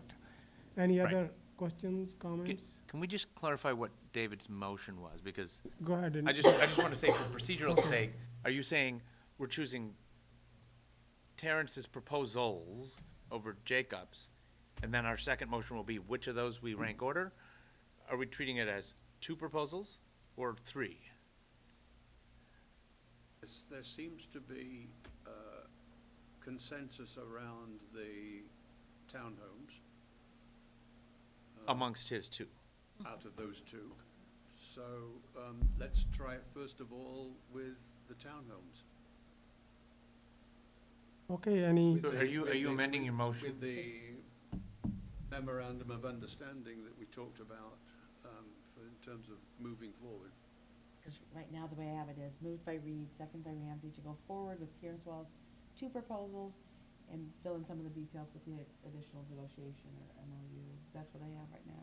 But now Now I'm are you saying- amending it to, saying let's make it one proposal, one. whichever one you want to call we're it. calling that option A now? Terrence? Option townhouse. Option yes, now. option town. Code name that's- townhouse. I think it's clear, so there's Option no. townhouse. Okay, all right, so that's clear now, so any other further questions or comments? All those in favor of the motion say aye. Aye. Aye. Any opposed? Nay. Nay. So 3 to 4. Should do a roll call on So, that. yeah, okay, we should do that. Okay, Hubbard, Opposed. Paulson, Nay. Farrar, Yes, Murray, okay, Ramsey, Yes? Furterhert, Nay. Reed, okay. so what do you have? Can't I'm count. gonna have 1, to write this all down. 3, 3. Yeah, it's 1, 2, Wait, it's there's 4-3, it's 4-3. 4-3 No. 4 opposed. against it, yeah. 3 in Against it, favor. well, yeah, 3-4, however you wanna say it, it's defeated. Okay, And I think, does CDA want to make a motion? Yes. Then we'll make Yes. another one. yes, Yes, I would like to move that that the CDA recommend to the Plan Commission and the council the concept of the affordable housing offered by Jacob Klein. okay, need a second, I'll second it. okay? Any further discussion? Okay, all those in favor of the motion made by Dwayne, say aye. Aye. Aye. Those opposed? Aye. Hank, did you vote yes or no? Aye. Yes. Okay, so Agree with that's 3-1 then. 3-2. No, did you vote Oh, I'm for, sorry, how did you vote? no, he voted against, so there are 3 No, to. he voted He voted aye. for I it. voted aye. So. Okay, so let's, did you let's vote have against it? let's have a roll call, so. Okay, For Okay. affordable. okay, and this is for the concept of affordable housing. Simon, Aye. okay, Barmore, Aye. Jensen? Aye. Olson? And Brar, No, okay. So it is approved, it's 3-2. okay? Let me try to make a motion on the Plan Commission side to recommend to the council the proposal by Jacob Klein for workforce housing. Okay, need a second? Okay, Just slightly modifying that, which would be recommending that the council move towards Right. negotiating an Wi- agreement. Right. Well, recommend that he win, whatever the term is, the RFP. He's awarded the RFP, which means you move towards negotiation towards a Right. purchase price, a financial package, a site plan process. But I would say, part of that too, though, is if that agreement cannot be, if something could not be finalized here, I would certainly be fine with returning then to Right. Do we have the legal capacity to put or recommend, we're recommending to council, recommend like a time limit, like come to some, I would like to Agreement. revisit, I think we should put another RFP out and if it falls through. That would be best interest of, so as far as a motion, can we recommend to council? Because the RFP doesn't say you must execute a fully committed purchase agreement by XYZ date, right? So, or would that be exceeding our authority to council? I mean, half of council's here, so you can hear, you might want to put a date on that agreement. That would happen at the council level. Yeah, I mean, we're not gonna recommend whether it's 60 days or 120 days. No, of course not. So I'm gonna rephrase my motion to be somewhat cleaner as recommending the Klein proposal, subject to, remind me what, to enter into negotiation of a completed agreement. negotiation of a completed agreement. Okay, any further discussion? Okay, so let's have a roll call vote. Okay. Hubbard, Nay. Paulson, Aye. Farrar, No, Murray, yes, Ramsey, No? Furterhert, Aye. and Reed. okay, so Fails the two. motion fails 4-3, so. So, So do we want to? anyone else wanna make a motion? I mean, we're trying to find what would be a consensus Right. position here. I mean, our last possible option is to forward it to council with no recommendation, Recommendation. which we've done before when we can't achieve a consensus. Because ultimately, I think, given what the RFP said, that the city intends to select a developer within 60 working days, how many days are we at now? Well, it depends. Do we count all of the revisions as a new submittal date? I would call the date in the RFP as, I mean, at some point in time, it's fish or cut bait, and that's why council's paid the big bucks and has to face the voters. So if we can't achieve consensus, we can at least tell them, pass the buck. I think typically what we say in our zoning ordinances, you know, for rezoning, we don't count or for subdivision, for the subdivision ordinance, we don't count the date where those things start until all information is received. And we, But- sorry, But we do want to move, I know. not rapidly, but expeditiously, because tax credits need to be applied for, financing needs to be secured, presumably approvals in the land development process is going to be December and January, so that either one can hit the ground running in Oh, April. Okay, the so you want finance. to make a motion to the city council to, Well, I'm going to Look wait at- and see if anyone else has any other motions. Yes. This is too important not to have an opinion on. okay, I think we received Jacob's proposal on Thursday, October 4th. So that was the earliest start date. okay, so you want to make an alternate motion then? Yeah, just a minute. Yes, Hank? Oh, yeah, you're correct. I'm sorry. No, it's Thursday, September 27th. He was a day before the deadline. Yours came in early, and then T-Wall requested an extension and was granted an extension. Yes, Hank? I'm trying to phrase what I want to say here to be, so it doesn't sound unreasonable, but I'm looking at two people who are doing their darndest to try to get us to believe in whatever they're trying to do. It sounds like we don't have a consensus, so there's something wrong with the proposals. I'm not sure what it is. Kurt, do you have a feeling for what it is that we're not seeing here that is keeping us from coming to a consensus? So the reason I thought maybe boot it to council is we may not, the problem may be us, that we don't have a consensus ourselves as to what we're doing. And as Leaf and I were just talking about, it would have been nice to, we know why we didn't get commercial, but it'd be nice to maybe see something. I mean, so our other option would be to say, and I'm not necessarily speaking in favor, is to say, we recommend to council reject both proposals and go through the RFP process again.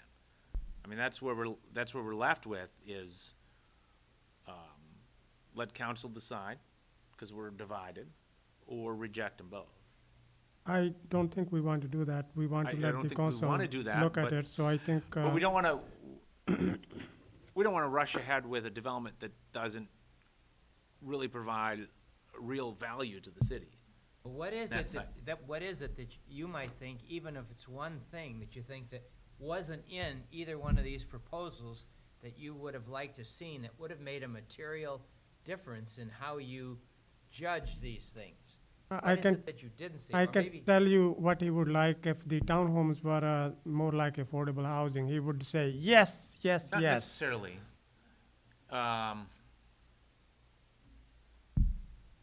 Then I'd like to switch to David and ask him the same question, because Yes.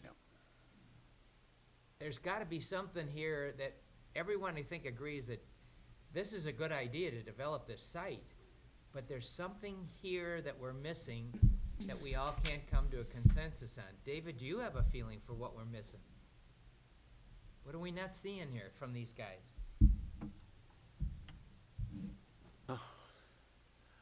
I think what's missing is that spark that says this is something special that's going to go on that site, from my perspective anyway.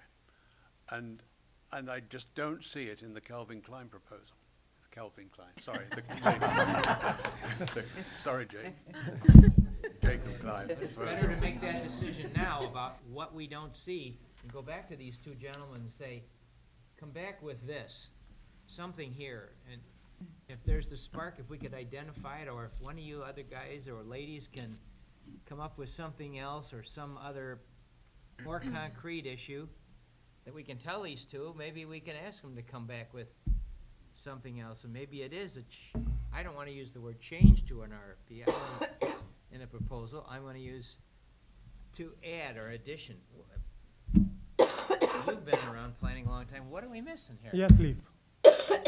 Yeah, Hank, I guess I'm looking at this and I'm kind of thinking what David said, and I'm like, this is supposedly an entry point to the city of Middleton, and I'm not sure that housing's the answer to start with. I'm not sure what I want to see there, but that's why I voted against both of them, because I'm not sure housing is what we need at that particular location. Now, we also have this challenge of the financial challenge that goes along with it. So what could happen there that is the city can recoup their investment besides housing? And I don't have that answer either at this point in time. I've been thinking about this for a long, long time, but I'm like, is that really what we want at an entry point to the community? Is these monolithic structures, does that say welcome to Middleton? Because we've already got one on another part of that circle, Well, we do. and so I can see your point. So that's Yeah. kind of what, it's kind of to play off what David's comment as well. It's kind of like, I'm not sure what it is, but I don't think I see what I want. I like the idea of affordable housing concept. I know we need that here as well. So that's why I'm If the just, land was free, that would be great. But Susan, you're you right have about something? the cost. I mean, there's right, we have, There's but we no have a real estate challenge. product right Mm-hmm. now for which there's sufficient demand that could cover that land cost other than housing. Okay, Susan has something to say. Go ahead, Susan. All right, everyone who does land development knows that. Got a comment. It's more on Terrence's proposal. With one thing that concerns me is the live-work units, and many of you know I live in Middleton Hills, which originally was proposed to have live-work units. It was not a successful idea. There's 4 live-work units there. The others that were proposed have turned into high-end condos. I'm just not convinced that's exactly what we want.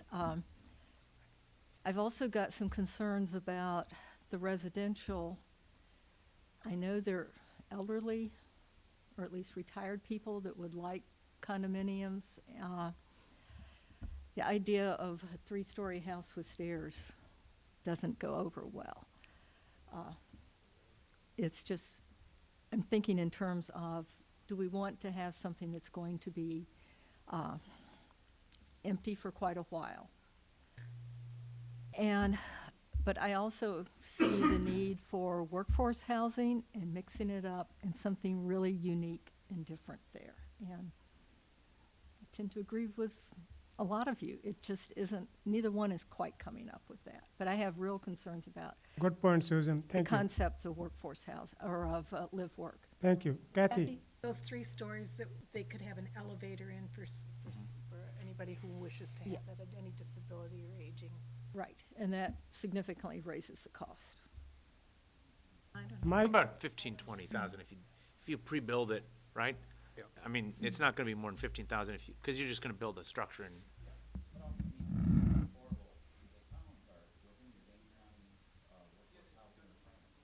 Yeah, no, I know.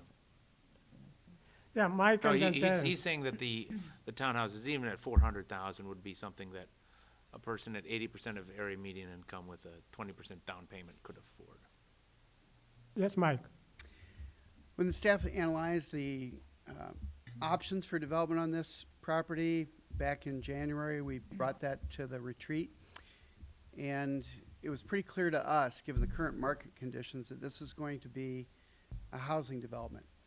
Commercial office and retail are somewhat soft, and there are other options already in Middleton and developing, including Tracesta, Middleton Center, and quite a few other options. So we thought, because of the demand for housing, that this would be a housing development. Therefore, the developers know that you have to get a lot of development on the site to meet the costs for the property and to bring back tax increment into to the site. So with that said, staff was not surprised that these were housing developments. And I think what you're all struggling with, at least I know I am, is that we need both of these. We need both the market rate units and ideally condos or townhomes, and we need workforce housing. We need both. And it'd be nice if they could be morphed into one, but that's not the way the RFP process works. I think they've both done a good job of putting together their proposals, albeit they're coming in bits and pieces. But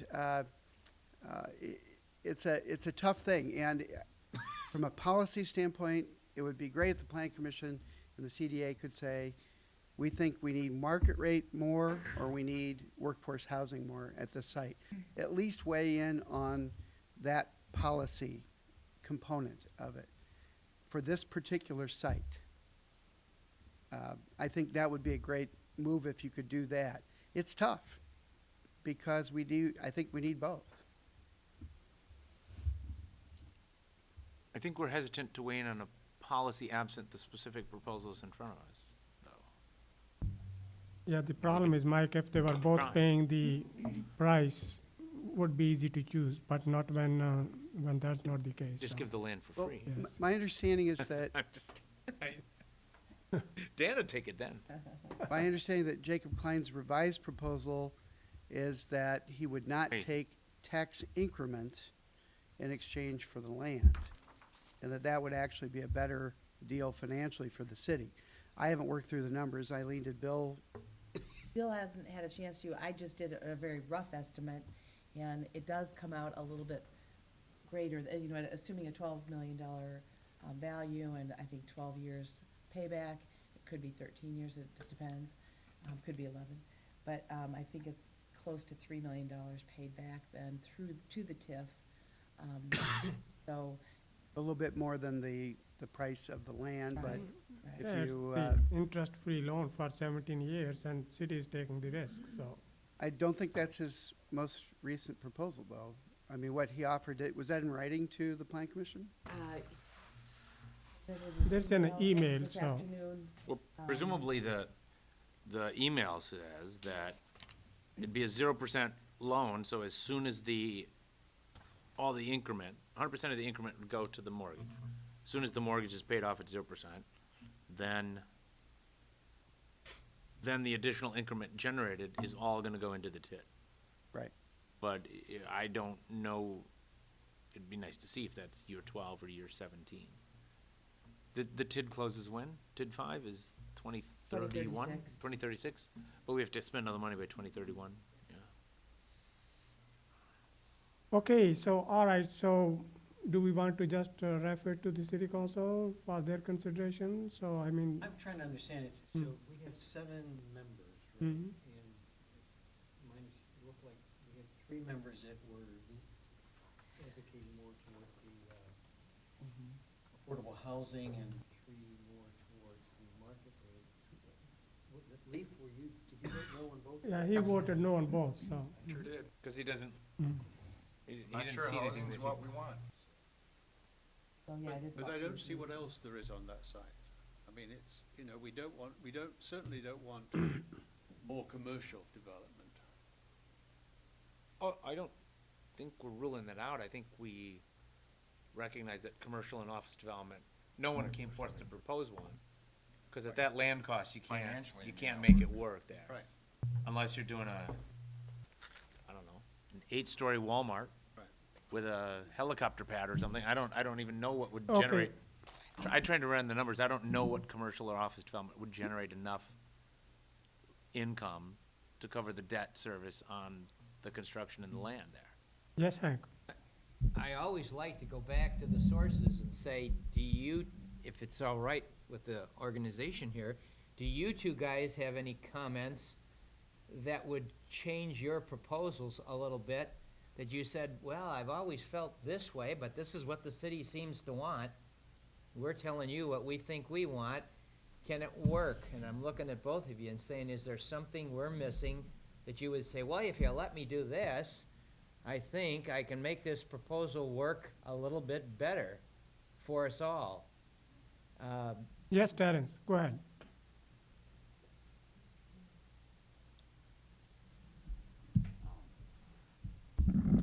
Maybe you've heard the old saying, you know, don't try to put 10 pounds of sugar in a 5-pound bag. That it? No, there's more than Slightly that. different version. But this is, you know, to be honest with you, this is, I mean, let's all be frank. I mean, this is a high-cost site, a high-value site given on the Conservancy, right?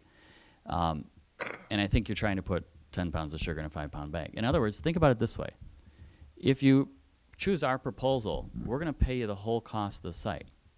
Now, go take those dollars and you go buy some land. You can get twice the number of workforce housing units. Then go to Jacob Klein and have him build twice the number of workforce housing units in another location downtown.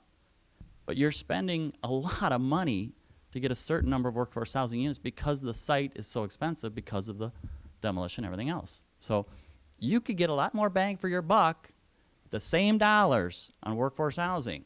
And unfortunately, you're trying to spend, you know, you're spending this money on very expensive workforce housing units because the site is costly. So you're saying they can't afford, or we can't afford to build them there because they can't pay for them. Workforce Right, it's housing too can't pay expensive for a it. site, right. Yes. But our townhome units, by the way, do qualify as workforce housing under your WIDA standards, you know. And our studio units also qualify under the WIDA standards as workforce housing. So we aren't calling it workforce housing, but that's what we have. But we're paying it for the whole site, and then take that money if you want to use your TIF. Because if you're not paying back, you know, if you're not paying for the site, then the TIF district is short, whatever, $2.6 million. Somebody's got to come up with that money. But if you're going to make an investment, then make it where you can maximize the number of workforce housing units that you're getting. And there's other sites downtown. You can get that, you know. That's a great point, Terrence, thank you. Okay, now the CDA has done their job. I need a motion for someone to adjourn. You guys have voted and you can, That's the 60%. need a motion to adjourn, please? I'll move that we adjourn. Okay, need a CDA second? adjourn. Se- Are we Okay. adjourning without any motion? they- No, they you already already- voted on it. All right. Yes. We're gonna You do can that one. stay here, but, you know, I didn't, if you had to go home or do something, I didn't want you to be, you know, stuck in here. So Okay, so for the plan commission now, so are we going to? I would make a motion to refer to city council without recommendation. Okay, need a second? Second. Okay, and any discussion? I know David wouldn't want to send it that way, and I can see is, so David, you can come to the city council meeting and, you know, provide your input. All those in favor of the motion say aye. Comment. We can Yes, tell. go ahead. Bob. Rather than say no recommendation, I'd feel better if we said, actually, we find both proposals acceptable. No, we don't. I think it's better to say. Okay, we can't choose between either of them. Indicate that But both we're of in them support of- pass muster with us, and the council Rejected, is you just is can't decide. correct. Do you agree with that? Yeah, that's- Okay, so the second is okay? Okay, all those, Voting on that. any other question or comments? All those in favor of this motion say aye. Aye. Anyone opposed? So, Okay, 5-2. 5-2. Awesome, great job, guys. We are going to move on to the next item now, so. That's the fifth one. So what did we accomplish? You made a recommendation for claims.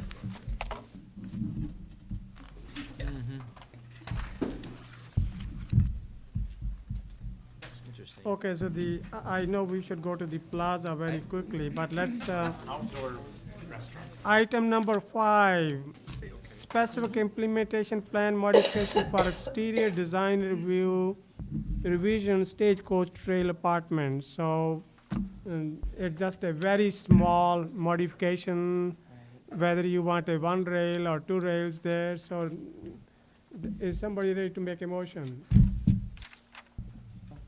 Stagecoach. Make a motion for the minor modification for the railing. Yep. Second. Okay, any questions?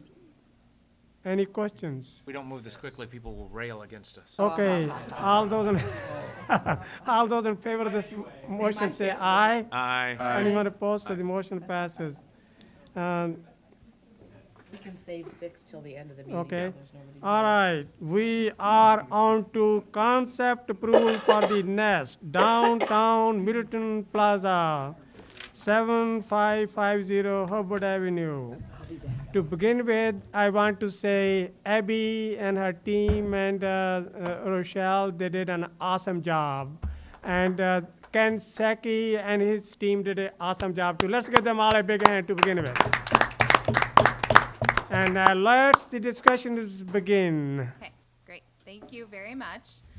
We're really excited to be at the point we are with the downtown Middleton Public Plaza, and we've got our team members here to make a short presentation about what the Downtown Plaza Advisory Team is recommending to you. I just wanted to give you a reminder of who is on our Downtown Plaza Advisory Team. We have Rochelle Ritzenthaler, who is our public input facilitator pro bono. She also is a downtown Middleton resident, and I have to give her props at every meeting because Rochelle has put a heck of a lot of time into this project. On behalf of the city, she was one of the early supporters. She lives in the neighborhood, learned about it, and we are really grateful for the amount of work that she has put into this on behalf of the city. We have 6 other members representing various entities. Van Nutt is our Chamber of Commerce rep. Dr. Colin Connors is representing the Downtown Middleton Business Association. Kathy Olson is representing the Common Council and is the District 1 Neighborhood Representative. Zoe Schuler is representing the Tourism Commission. She also owns a shop in downtown Middleton. Joan Ziegler is our newest member. She represents the Historic Middleton Station Neighborhood Association.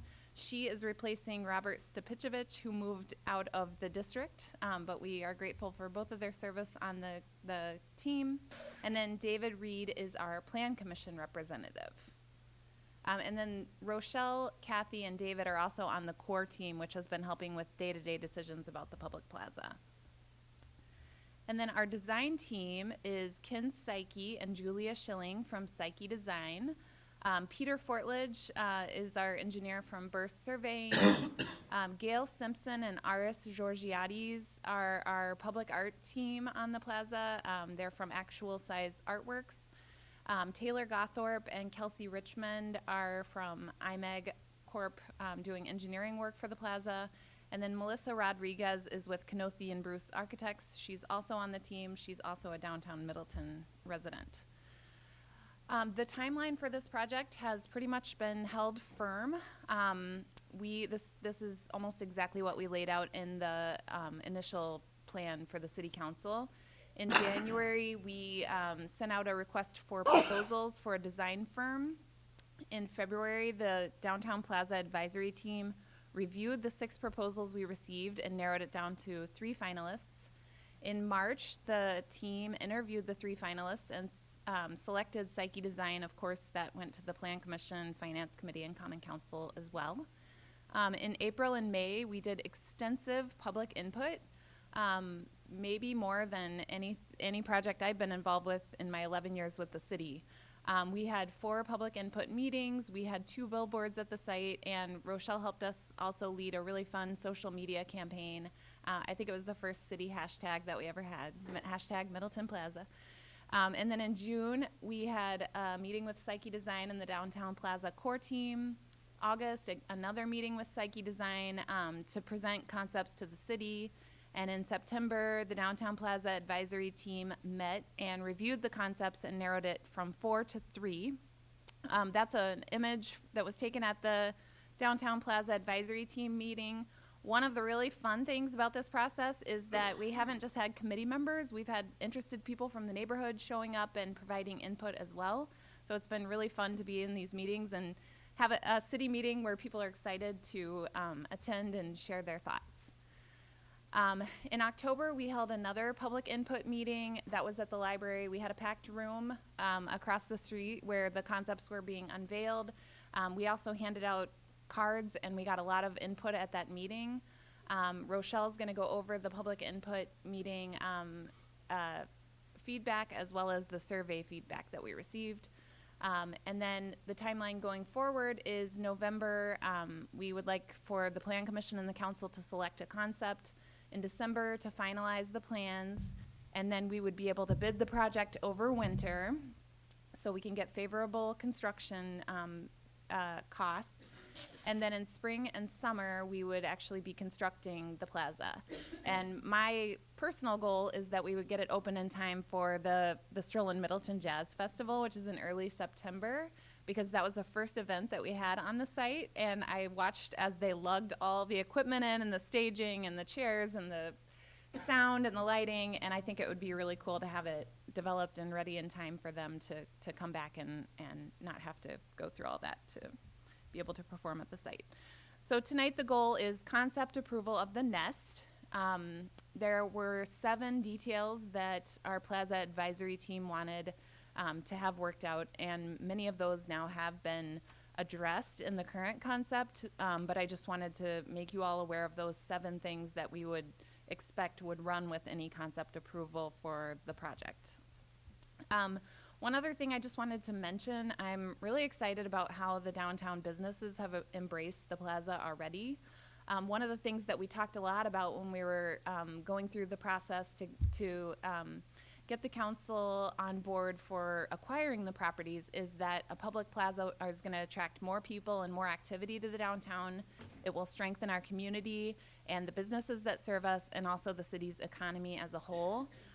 We are seeing a lot of new life in our downtown. It's really fun with the new shops in Middleton Center.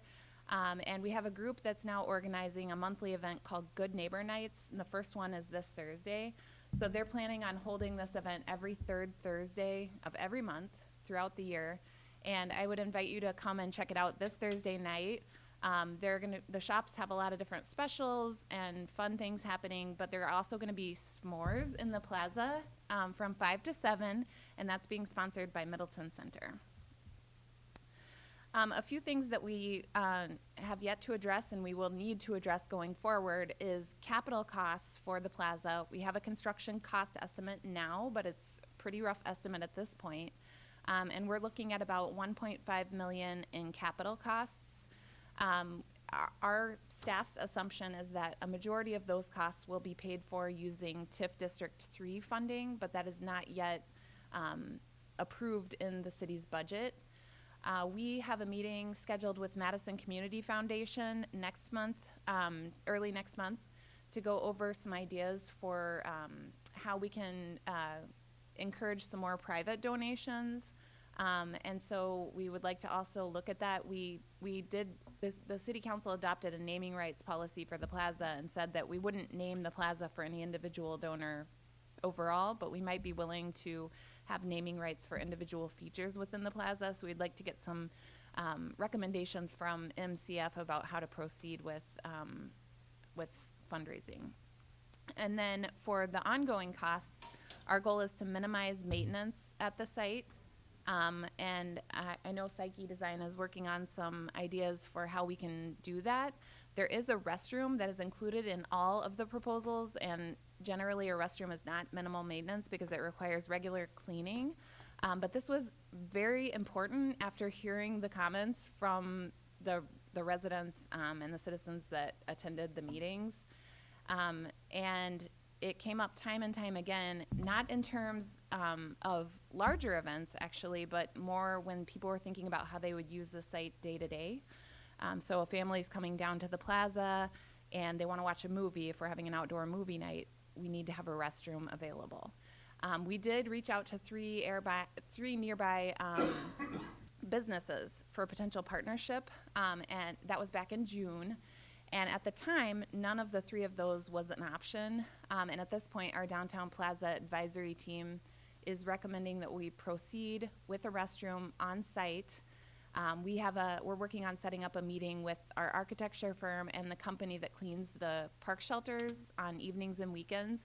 So we're hoping we can get a sense of what those costs will be, but also design the storage area within the plaza so that it can accommodate any supplies that will be needed for that.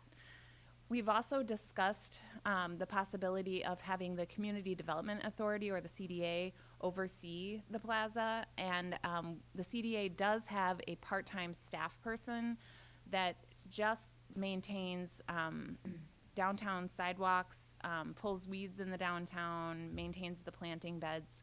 And we had a meeting recently with Jocelyn Sansing, our library director, Rebecca Price from Recreation, and Julie Peterman, our tourism director, about looking at all of the downtown landscaping funds that each department is spending, and would it make more sense for us to kind of pool our funds and look at creating a position with existing funding where we're not actually consulting out a lot of that work, and we might actually see some cost savings, and we might be able to get somebody that has more of a horticulture background.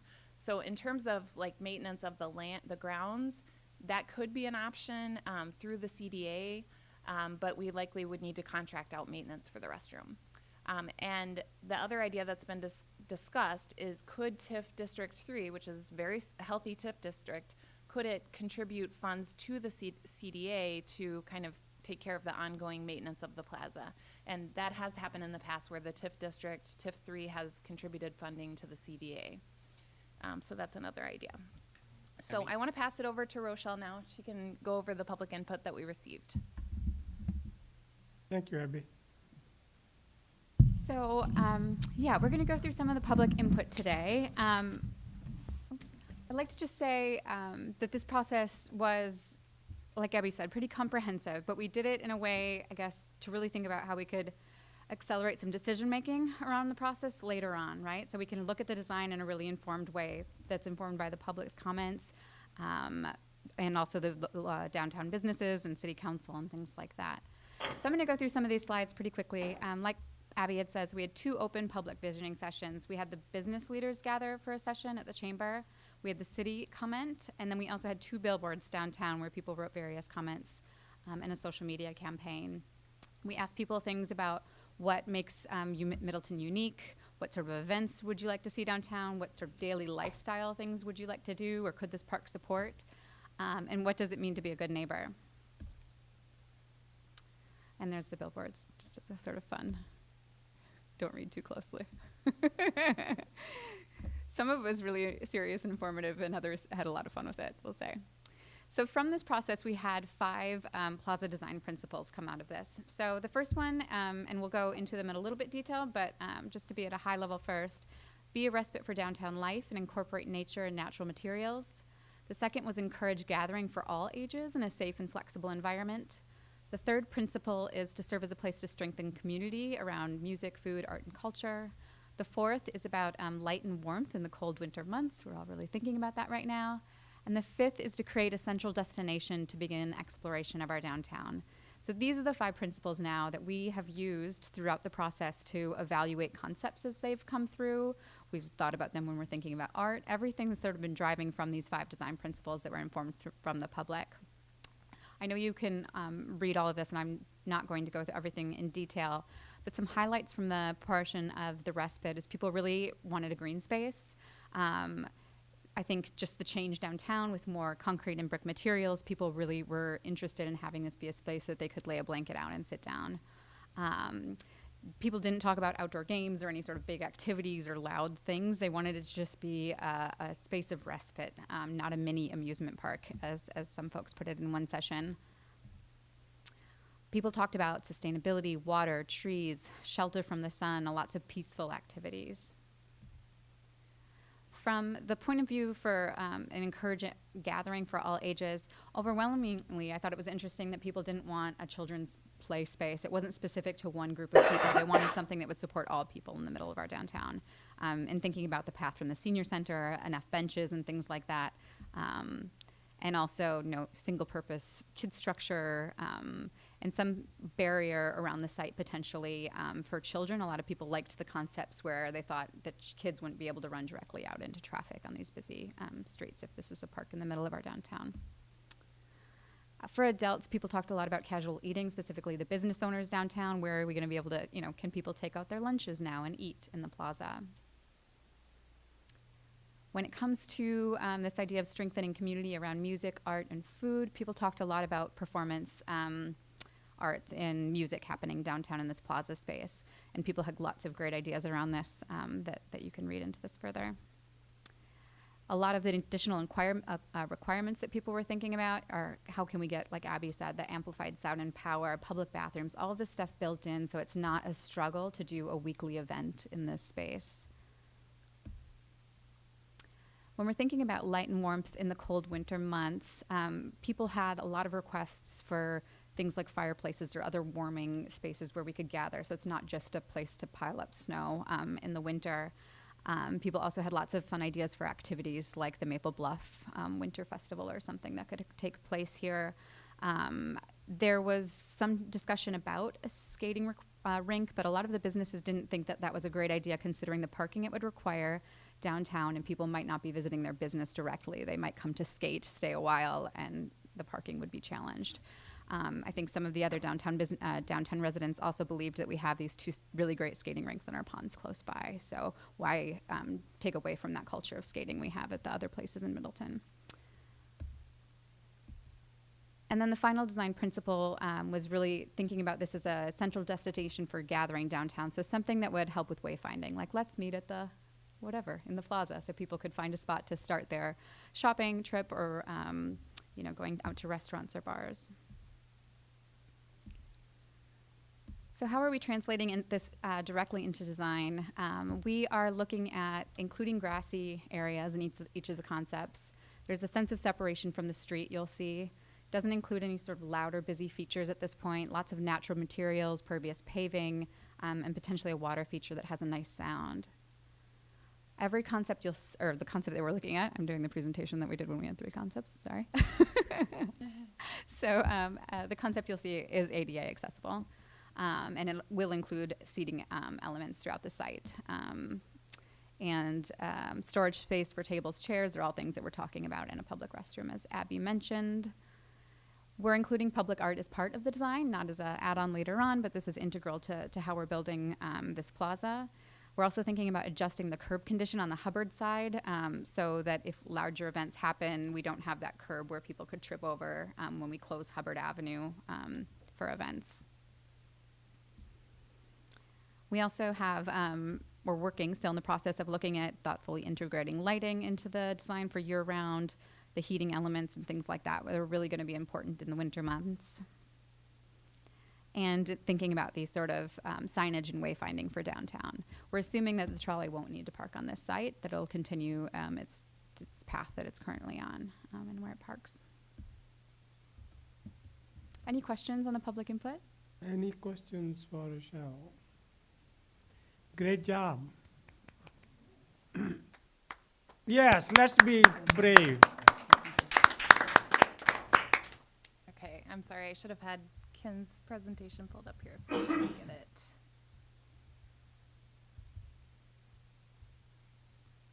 Right. So you really put a lot of time into it, Rochelle, isn't it? I was going through emails and I didn't realize that we started this January 15th of 2017. Wow. Wow, wow. I actually went through all of this material. Great process. Let's do that for the RFP for a permitter. Setting up the clear You're goals here. at the beginning, and 2 then years. speeds everything Yeah. up, right? So I've lost my right hand for this presentation. Julia left. She has to go back to Milwaukee for the evening, so that's so you'll have to deal with me on this. You can handle it, Ken. I we don't know know. You can handle it. So as Abby said, we had looked at 4 different options, kind of narrowed it down to this one, and so we're just going to show you the nest as Rochelle has named it.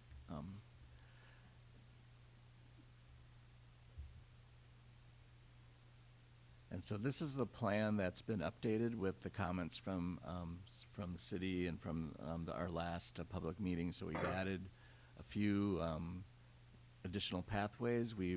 At one time there was a lot more topographic relief in this plan. We've reduced that so that all access points are ADA compliant and getting into the space. The vertical nature of separation is changed. We still have a little bit of that. So here are the entry points. Again, all of these now are essentially on-grade entry points into the site. We are using seat walls along the edge to contain the space. One of the things that came out of the public engagement was making this kid-friendly and family-friendly. So we're using a series of seat walls to make the center of the space slightly lower, so that kids have to do a little bit of work to get out of the site. The arrangement of the features on the site, there's a restroom, shelter, and stage component that's in the essentially the northeast corner. There's sort of balancing that at the southwest corner, more of a plaza entry space, and the bright colors, the sort of reddish colors, are indicating spaces that'll be used for more of an interactive element. So that might be a sculpture piece in the plaza. There might be an area that's even more designed for kids, but yet not a playground structure. We're working with actual size, and they've come up with a dozen really tremendous ideas that are sort of circulating on both sort of both of the interactive elements, and again working with Canothy and Bruce on the restroom facility and making sure that we have enough storage for maintenance and that there. So Ask someone to close that door. There's some noise coming from there. The mayor wondered if you could shut the door there. It's probably the pop machines. Thank you. Thank you. Thank you, David. Yes, Ken. and then I think I think I can just push this, and this will move for us. So Julia's updated the 3D model, again showing a little bit less vertical change between the center of the space and the surrounding sidewalks, but still maintaining the seat walls around the perimeter so that we have that level of containment. The center of the space is relatively flat, and as Rochelle and Abby talked about earlier, that this would be mostly a green space. This is where we are right now at sort of a concept level. The team's been working on starting to detail the building, the MEP for the building, and some other things, and then also the public art elements are coming along. But this is where we are. This is the direction we're headed. And the building is, right, I think you mentioned that, Yeah. just to be clear, so what you're looking at there is just the placeholder for what the architecture team is looking at. By the building, you mean the restrooms and storage facility? Right, yeah. That's the only building. So I had 4 points, and I'm going to start to begin with simple, and I think you seem to have accomplished this. Functional, from what I have read, I wanted the people to be able to use it whether in the morning or evening, and especially young parents. It looks like from what I have read out the pictures, it is going in that direction. And the third was easy and low maintenance, and I saw that. I'd be sure that slide as well. You're going to do whatever you are to make sure that that is the case. And the last one was to make sure that there's somebody doing the maintenance, and Abby did say that there's going to be a TAP for CDA or some sort of a funding there. So these are the 4 things which I had in my notes here. And I think it does look very good, more green space, and we don't want that vertical space too much, just, to be able to set 18 to 20 inches or 22, so. And, yeah, I'm quite impressed, so. Yes, open for questions. David, now you are a design person, so here we go. Well, you were on that commission, so you already know all of this, so. I've been through all of this, and I think it's worked out remarkably well. I think what's very interesting is seeing that space now that the Middleton Centre is sort of growing up around it, and envisaging what might happen on the other side of Elmwood Avenue in the TDS building, is it?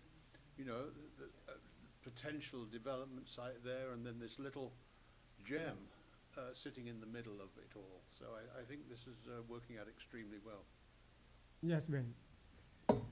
First of all, I like the concept. I think really good work. My primary concern is what has been mentioned, that of drainage, and especially as it relates to simplicity and maintenance.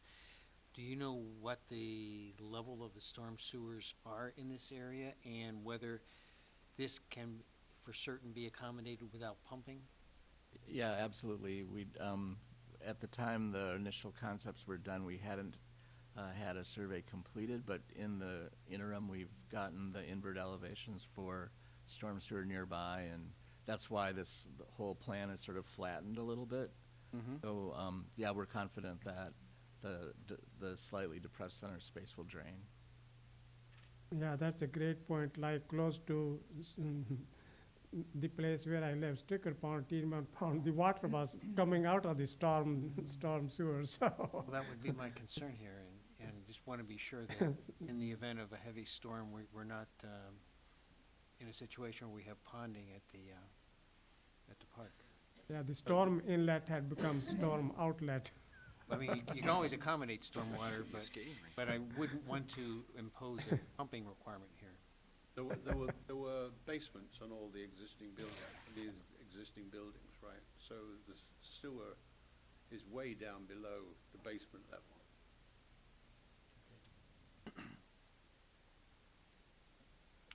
Yes. Yes, Could, Kurt. I like it, and one thing I like is they had the 3 design concepts then, and they invited everyone to vote, and I don't know how many votes this had, but I voted for this one. Could we? Is that why you like it? I liked it, and I like, my only concern was it was over-designed, so the simpling out the elevations really worked. Can we, since it's sustainability, can we put solar on that building? I think that'd be a nice public statement of sustainability, put solar on those restrooms to cover. Yeah, so our team is looking at solar hot water as Yeah. as one potential application. We're also looking at doing some photovoltaic for some low voltage lighting that might Yeah. be there too. So we're looking at. Yeah, as much as you can throw on that site would be great, of the sustainability features, and then some signage to kind of educate people about it. This might be a stupid question. Can we get rid of Aurora Street there? Could we just close it off? I mean, That's a good point. It's been closed this last week. I don't remember how we designed the ingress and egress on the other, but, I mean, it's probably too late to seize that street, but presumably for large events, Oh, yeah. that's gonna be closed off anyway, so. Yeah, Hubbard as well. we are investigating, removable bollards that we could easily install, just west of Parmenter Street to close off that entrance to Hubbard Avenue. And that was one of the things that we asked the architecture firm to account for, that we would need to store them within the building, because that's kind of been the plan. I know our city administrator was really excited about the hydraulic bollards, but it sounds like that's really not gonna be feasible. So we would like the ability to easily close the street, because we could double the size of the plaza for a larger event. For both That would Hubbard be and an Aurora. more occasional opportunity, like if Mustard Days decided that they wanted to move down here, it wouldn't be like every week. Right, okay. Right. And then the only other question is, have we looked into like a business improvement district to fund some of the maintenance and cleaning of the facility? The idea Probably came should up during the mayor's downtown forum. I can't remember which participant suggested it, but there was one person in the room that had the most experience, was our recreation director who lives in Sun Prairie and used to work for the city of Sun Prairie. They do have a bid in Sun Prairie. The concerns that were raised were that, you know, these are local shops, they might operate on slim margins already, so asking them to contribute to a bid would not likely be It might not viewed upon pass, yeah. favorably, yeah. Yes, Terence. And then Hank. Microphone. Yeah. Hank, you can come forward too, so, to the mic. I think our retailers, and I certainly would be supportive of a bid if it's a large enough district. So the Yeah. key is make it big enough so that, Downtown. so the amount is just tiny per store. Include the whole downtown, even part of Greenway Center, because it is a benefit for the whole community. It's not just a neighborhood thing. And I'd be very supportive of that.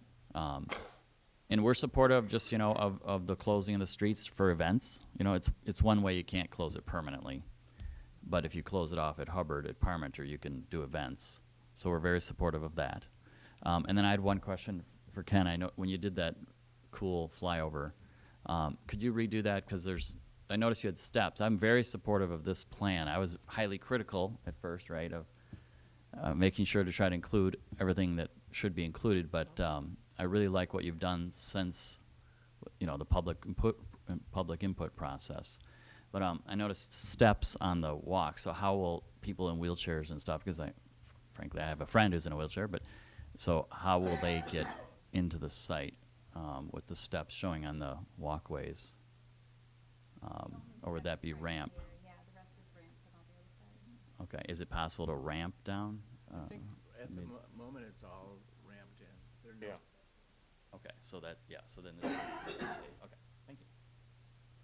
Hank, Just two quick questions, Mr. Mayor. you want to come to the mic so that they can, No, it's they need it for the For the recording. recording. a wild walk there, that's all. Oh, you can handle it, Hank. Number one, are all the restrooms family restrooms or family-oriented? In other words, they're not a men and women? Yeah, okay. And secondly, the areas that you're talking about in green there, are those easily mowed areas, or is somebody with maintenance responsibilities going to have problems with taking care of small grassed areas in between the walks? And the third thing that I saw was, it looks great having walls that you can sit on. That's going to make the need for chairs much less. because you'd have people be able to sit on the walls, on the low walls, so that's a good job. That's all I have. Good points, Hank, thank you. Okay, questions for Ken or Abby or Rochelle? Yeah, I've got a Yes, couple Leaf. comments. First off, fantastic design.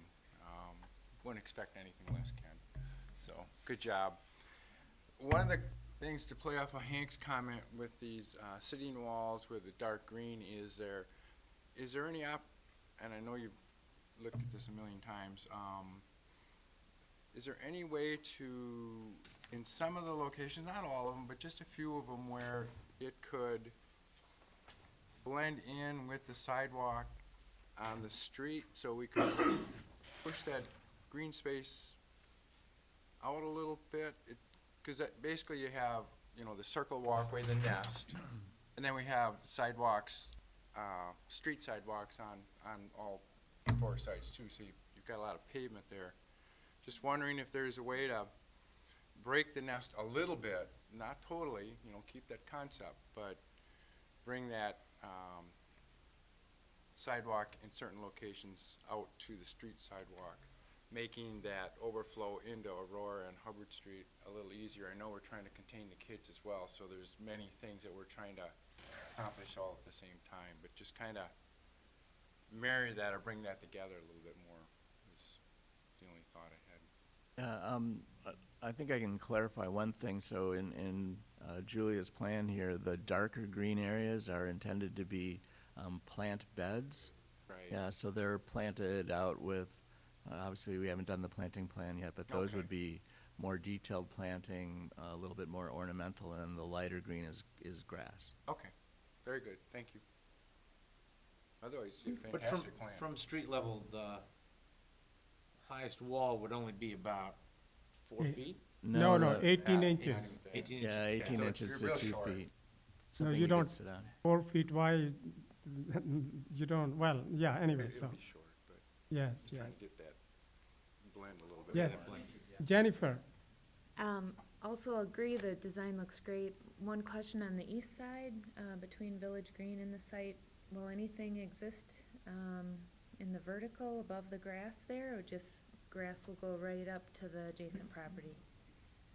See if I can get it. Oh, I can't do that. Yeah, that was one of my thoughts too, was even on the VG wall, if we put some artwork or something over there, but obviously you'd have to go with Village Green.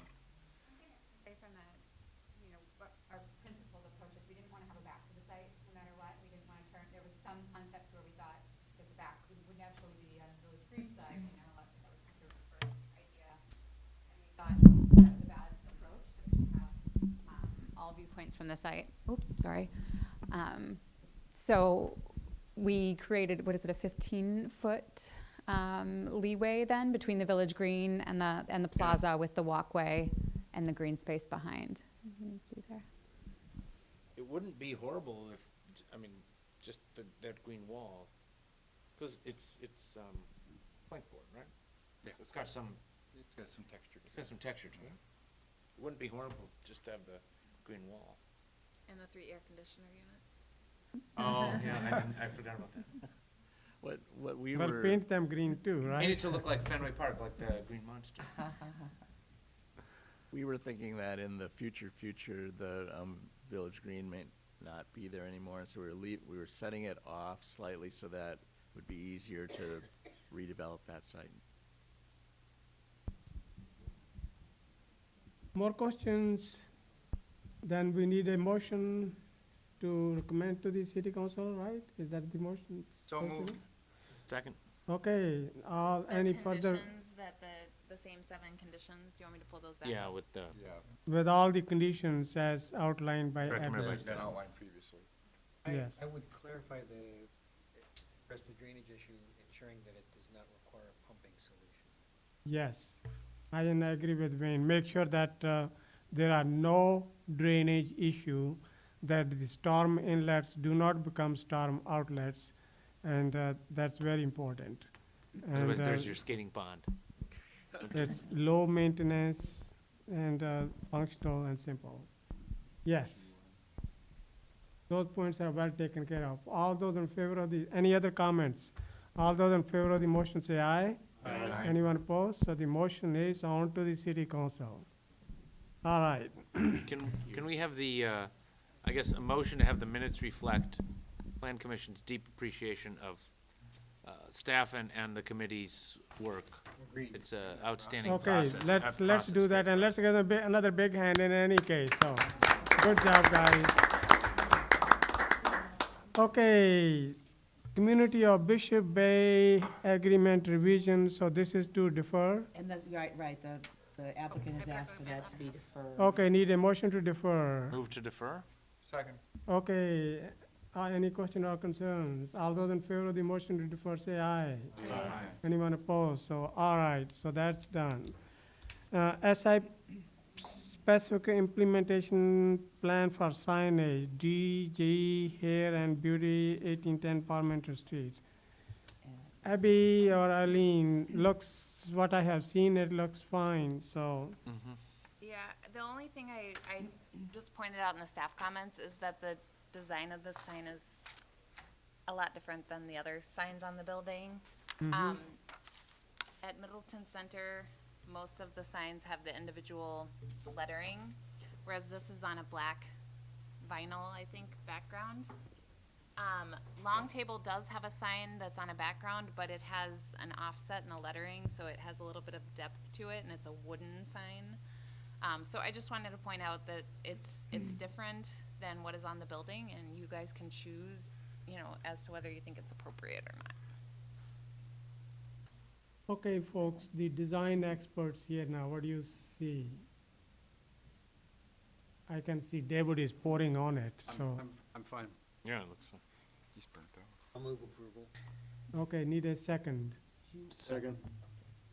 I'm sorry, Wayne, did you? Wayne made the Dan? motion and Okay. Dan is seconding it. Any questions or comments? Okay, all those in favor of the motion to approve the signage? Aye. Everyone is, it's okay, 7-0, so, all right. The next one is agreement for tax incremental finance District 3 and 5 redevelopment services for 2112 Vanderwall and Associates, and I have some Back to the agenda. some issues with this one, and I talked to Aline, and before it goes to the council, she's gonna make those changes. And we could So- just tell them what there's a couple Yes. changes. Instead of saying attend weekly PMT meetings, developers meeting, just to say, as requested, attend PMT meetings and city meetings. I think that was the And big one. then, yeah, a few other things, but I will work with you to clean it up, And, so. and one of the things that I will explain to the mayor is, we have this contract and it's been ongoing, and it's obviously worked very well in terms of the discussion and the visioning and the projects that have been able to occur in TID 3 and TID 5. We get, with the bill, every month, we get an invoice showing the expenses in 3 and 5, and then we have the breakdown of who did what, and then a summary of what was done that month, so it's a clear record of things. So it's, they do it at our request, so we control that, and we have, as a staff, have been incredibly pleased with the work that's been provided over the years. I'm gonna look at some of that, and what I like is, and I like both Aline to consider that when you give them an assignment, it should be a project goal, timeline, outcomes, approximate cost, and then when it's done, the sign off. So that, so this is what we gave them, and this is what the output was, so. Okay, any other Move to approve, Second. with these subject to modifications? these, the modifications listed. Okay, second.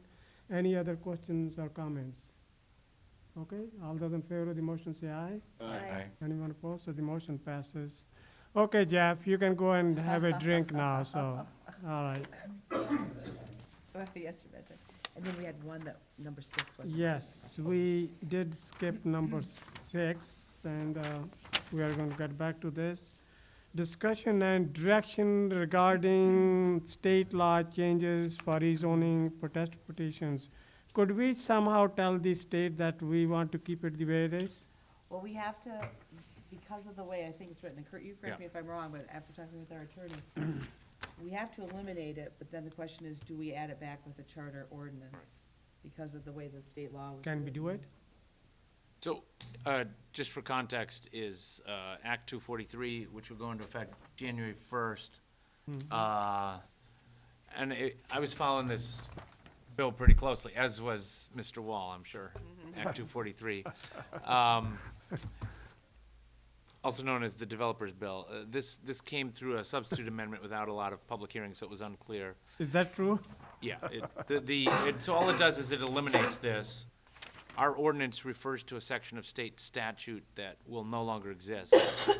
So I talked to our lawyer too, and if we do nothing, then the protest petition for zoning goes away, because if it refers to a statute in state law that doesn't exist, the section is, so the reason is void. So the reason I thought we should do this is just in anticipation, clean it up. 3 options are, we just strike the language that's no longer relevant because state law is gone. Do nothing, and it would, in essence, be gone. Or the third is, if we want the idea of a protest petition back in, there's nothing in state law prohibiting it. And a protest petition just means if 20% of property owners within 100 feet adjacent file a petition, it requires a supermajority of council for rezoning. There seems to be some disagreement as to whether or not we can, through ordinance, impose a supermajority on ourselves. Yeah.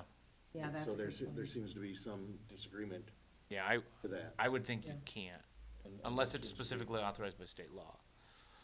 I however, think that we should codify some kind of, even if it doesn't include a supermajority, a petition, protest, process that people can go through, and we've started to discuss a few options at LNO. Okay. So there is some thought being given to it. And we'd also have to slightly adjust our law on, our ordinance on conditional uses, because it also references this section of statute. And we did change it to say within you have to send a certified notice to every property owner within 1,000 feet? Well, We that's, recently changed that, right? Not 1,000, I think it was some other. Tried to change it? Did we change it? That was only for conditional uses, not rezoning? No, the change Is the is, sign. it doesn't impact the distance or the buffer area. It just changes that a sign has to be posted for a Yes. conditional use, That's a right, variance, that's or. Now, Or we do, rezoning. we do have a separate ordinance that requires if a big box Right. store is being proposed, like a super Yeah. Walmart or Target, then we go 3,000 feet from the property. and we also, even though state law says 100 feet for the protest petition and the notice. We go 250. We go 200 or 250. Thanks to or- With a notice. We try to go, with yeah. Yeah, double now or the more one than thing that double. was discussed but was never formalized in a recommendation was the idea that maybe rather than sending them in envelopes, that we send them on brightly colored postcards, and we haven't made that switch yet, but we We are will look looking at it. into it. We actually might save a little bit of postage to make up for the costs of colored paper, so Yeah. it might be a wash We're cost-wise. looking at that. We will look at that, yeah. As Okay, so as I what- emailed what do you- Eileen, we'll also, we have to change Yeah. the conditional use from a class 1 notice to a class 2 notice. And so- we've done that in practice, but we haven't changed and I think there's a couple other things we have cleanup for, based Right. on state law changes, so. So do we- My own view would be, given that I don't think council can impose upon itself a supermajority requirement, since state law has changed, which we can't do anything about, my recommendation, or my motion would be to recommend to council, or that, that we ask staff to draft an ordinance update that strikes those provisions and the a cleanup, let's call it a cleanup amendment, just to clean up the zoning ordinance to reflect changes in state law. And then we would set up, so let me back out of that. We would set a public hearing once we see a draft of a zoning ordinance amendment? Is that how it works? Yep. So we can't public- set a public hearing now until we see a No, draft? because we have to, yeah, Yeah. well, you wouldn't have to see it, but we don't have it prepared yet, and we have to. Yeah. You'd wanna probably, just in this case, since there's several things that are gonna clean up, Yeah. probably wanna see it. So I guess the motion is direct staff to prepare a cleanup amendment that reflects the striking of those elements of the protest petition. Spiking of those, but not a new protest. Not a new protest petition. So I'm not sure we even can. I think that we can, the petition, we just can't impose on ourselves the supermajority. And is L&O gonna come up with, And we're working on that. now. okay, Okay, so I don't think it needs to be So- part of our motion. okay. Did someone? A So- mechanism But of, your motion is to take it out completely, though, so that there isn't one. There isn't a process. So, well, no, well, and then we're waiting for L&O to say, how would you To do a make a protest recommendation. process that doesn't Not impose refer a to the state supermajority statute. requirement? Right. so if. I think we're sympathetic to the idea that there should be a way for local neighbors to express and be notified about development in proximity, but not the supermajority requirement. That's what the legislature took out. So if LNO is already working on it, do we need to do anything? Well, we could wait and get the language from them and then Yeah, I help it think with so. any other cleanup amendments, because Okay. there are a couple others. So you want to? So I guess refer the matter to L&O and ask For the matter for, of Delano. Okay, need a second. Second. Any further discussion now? So all those in favor of sending it to LNO, say aye. Aye. Anyone opposed? So that's it. So anything else, Eileen?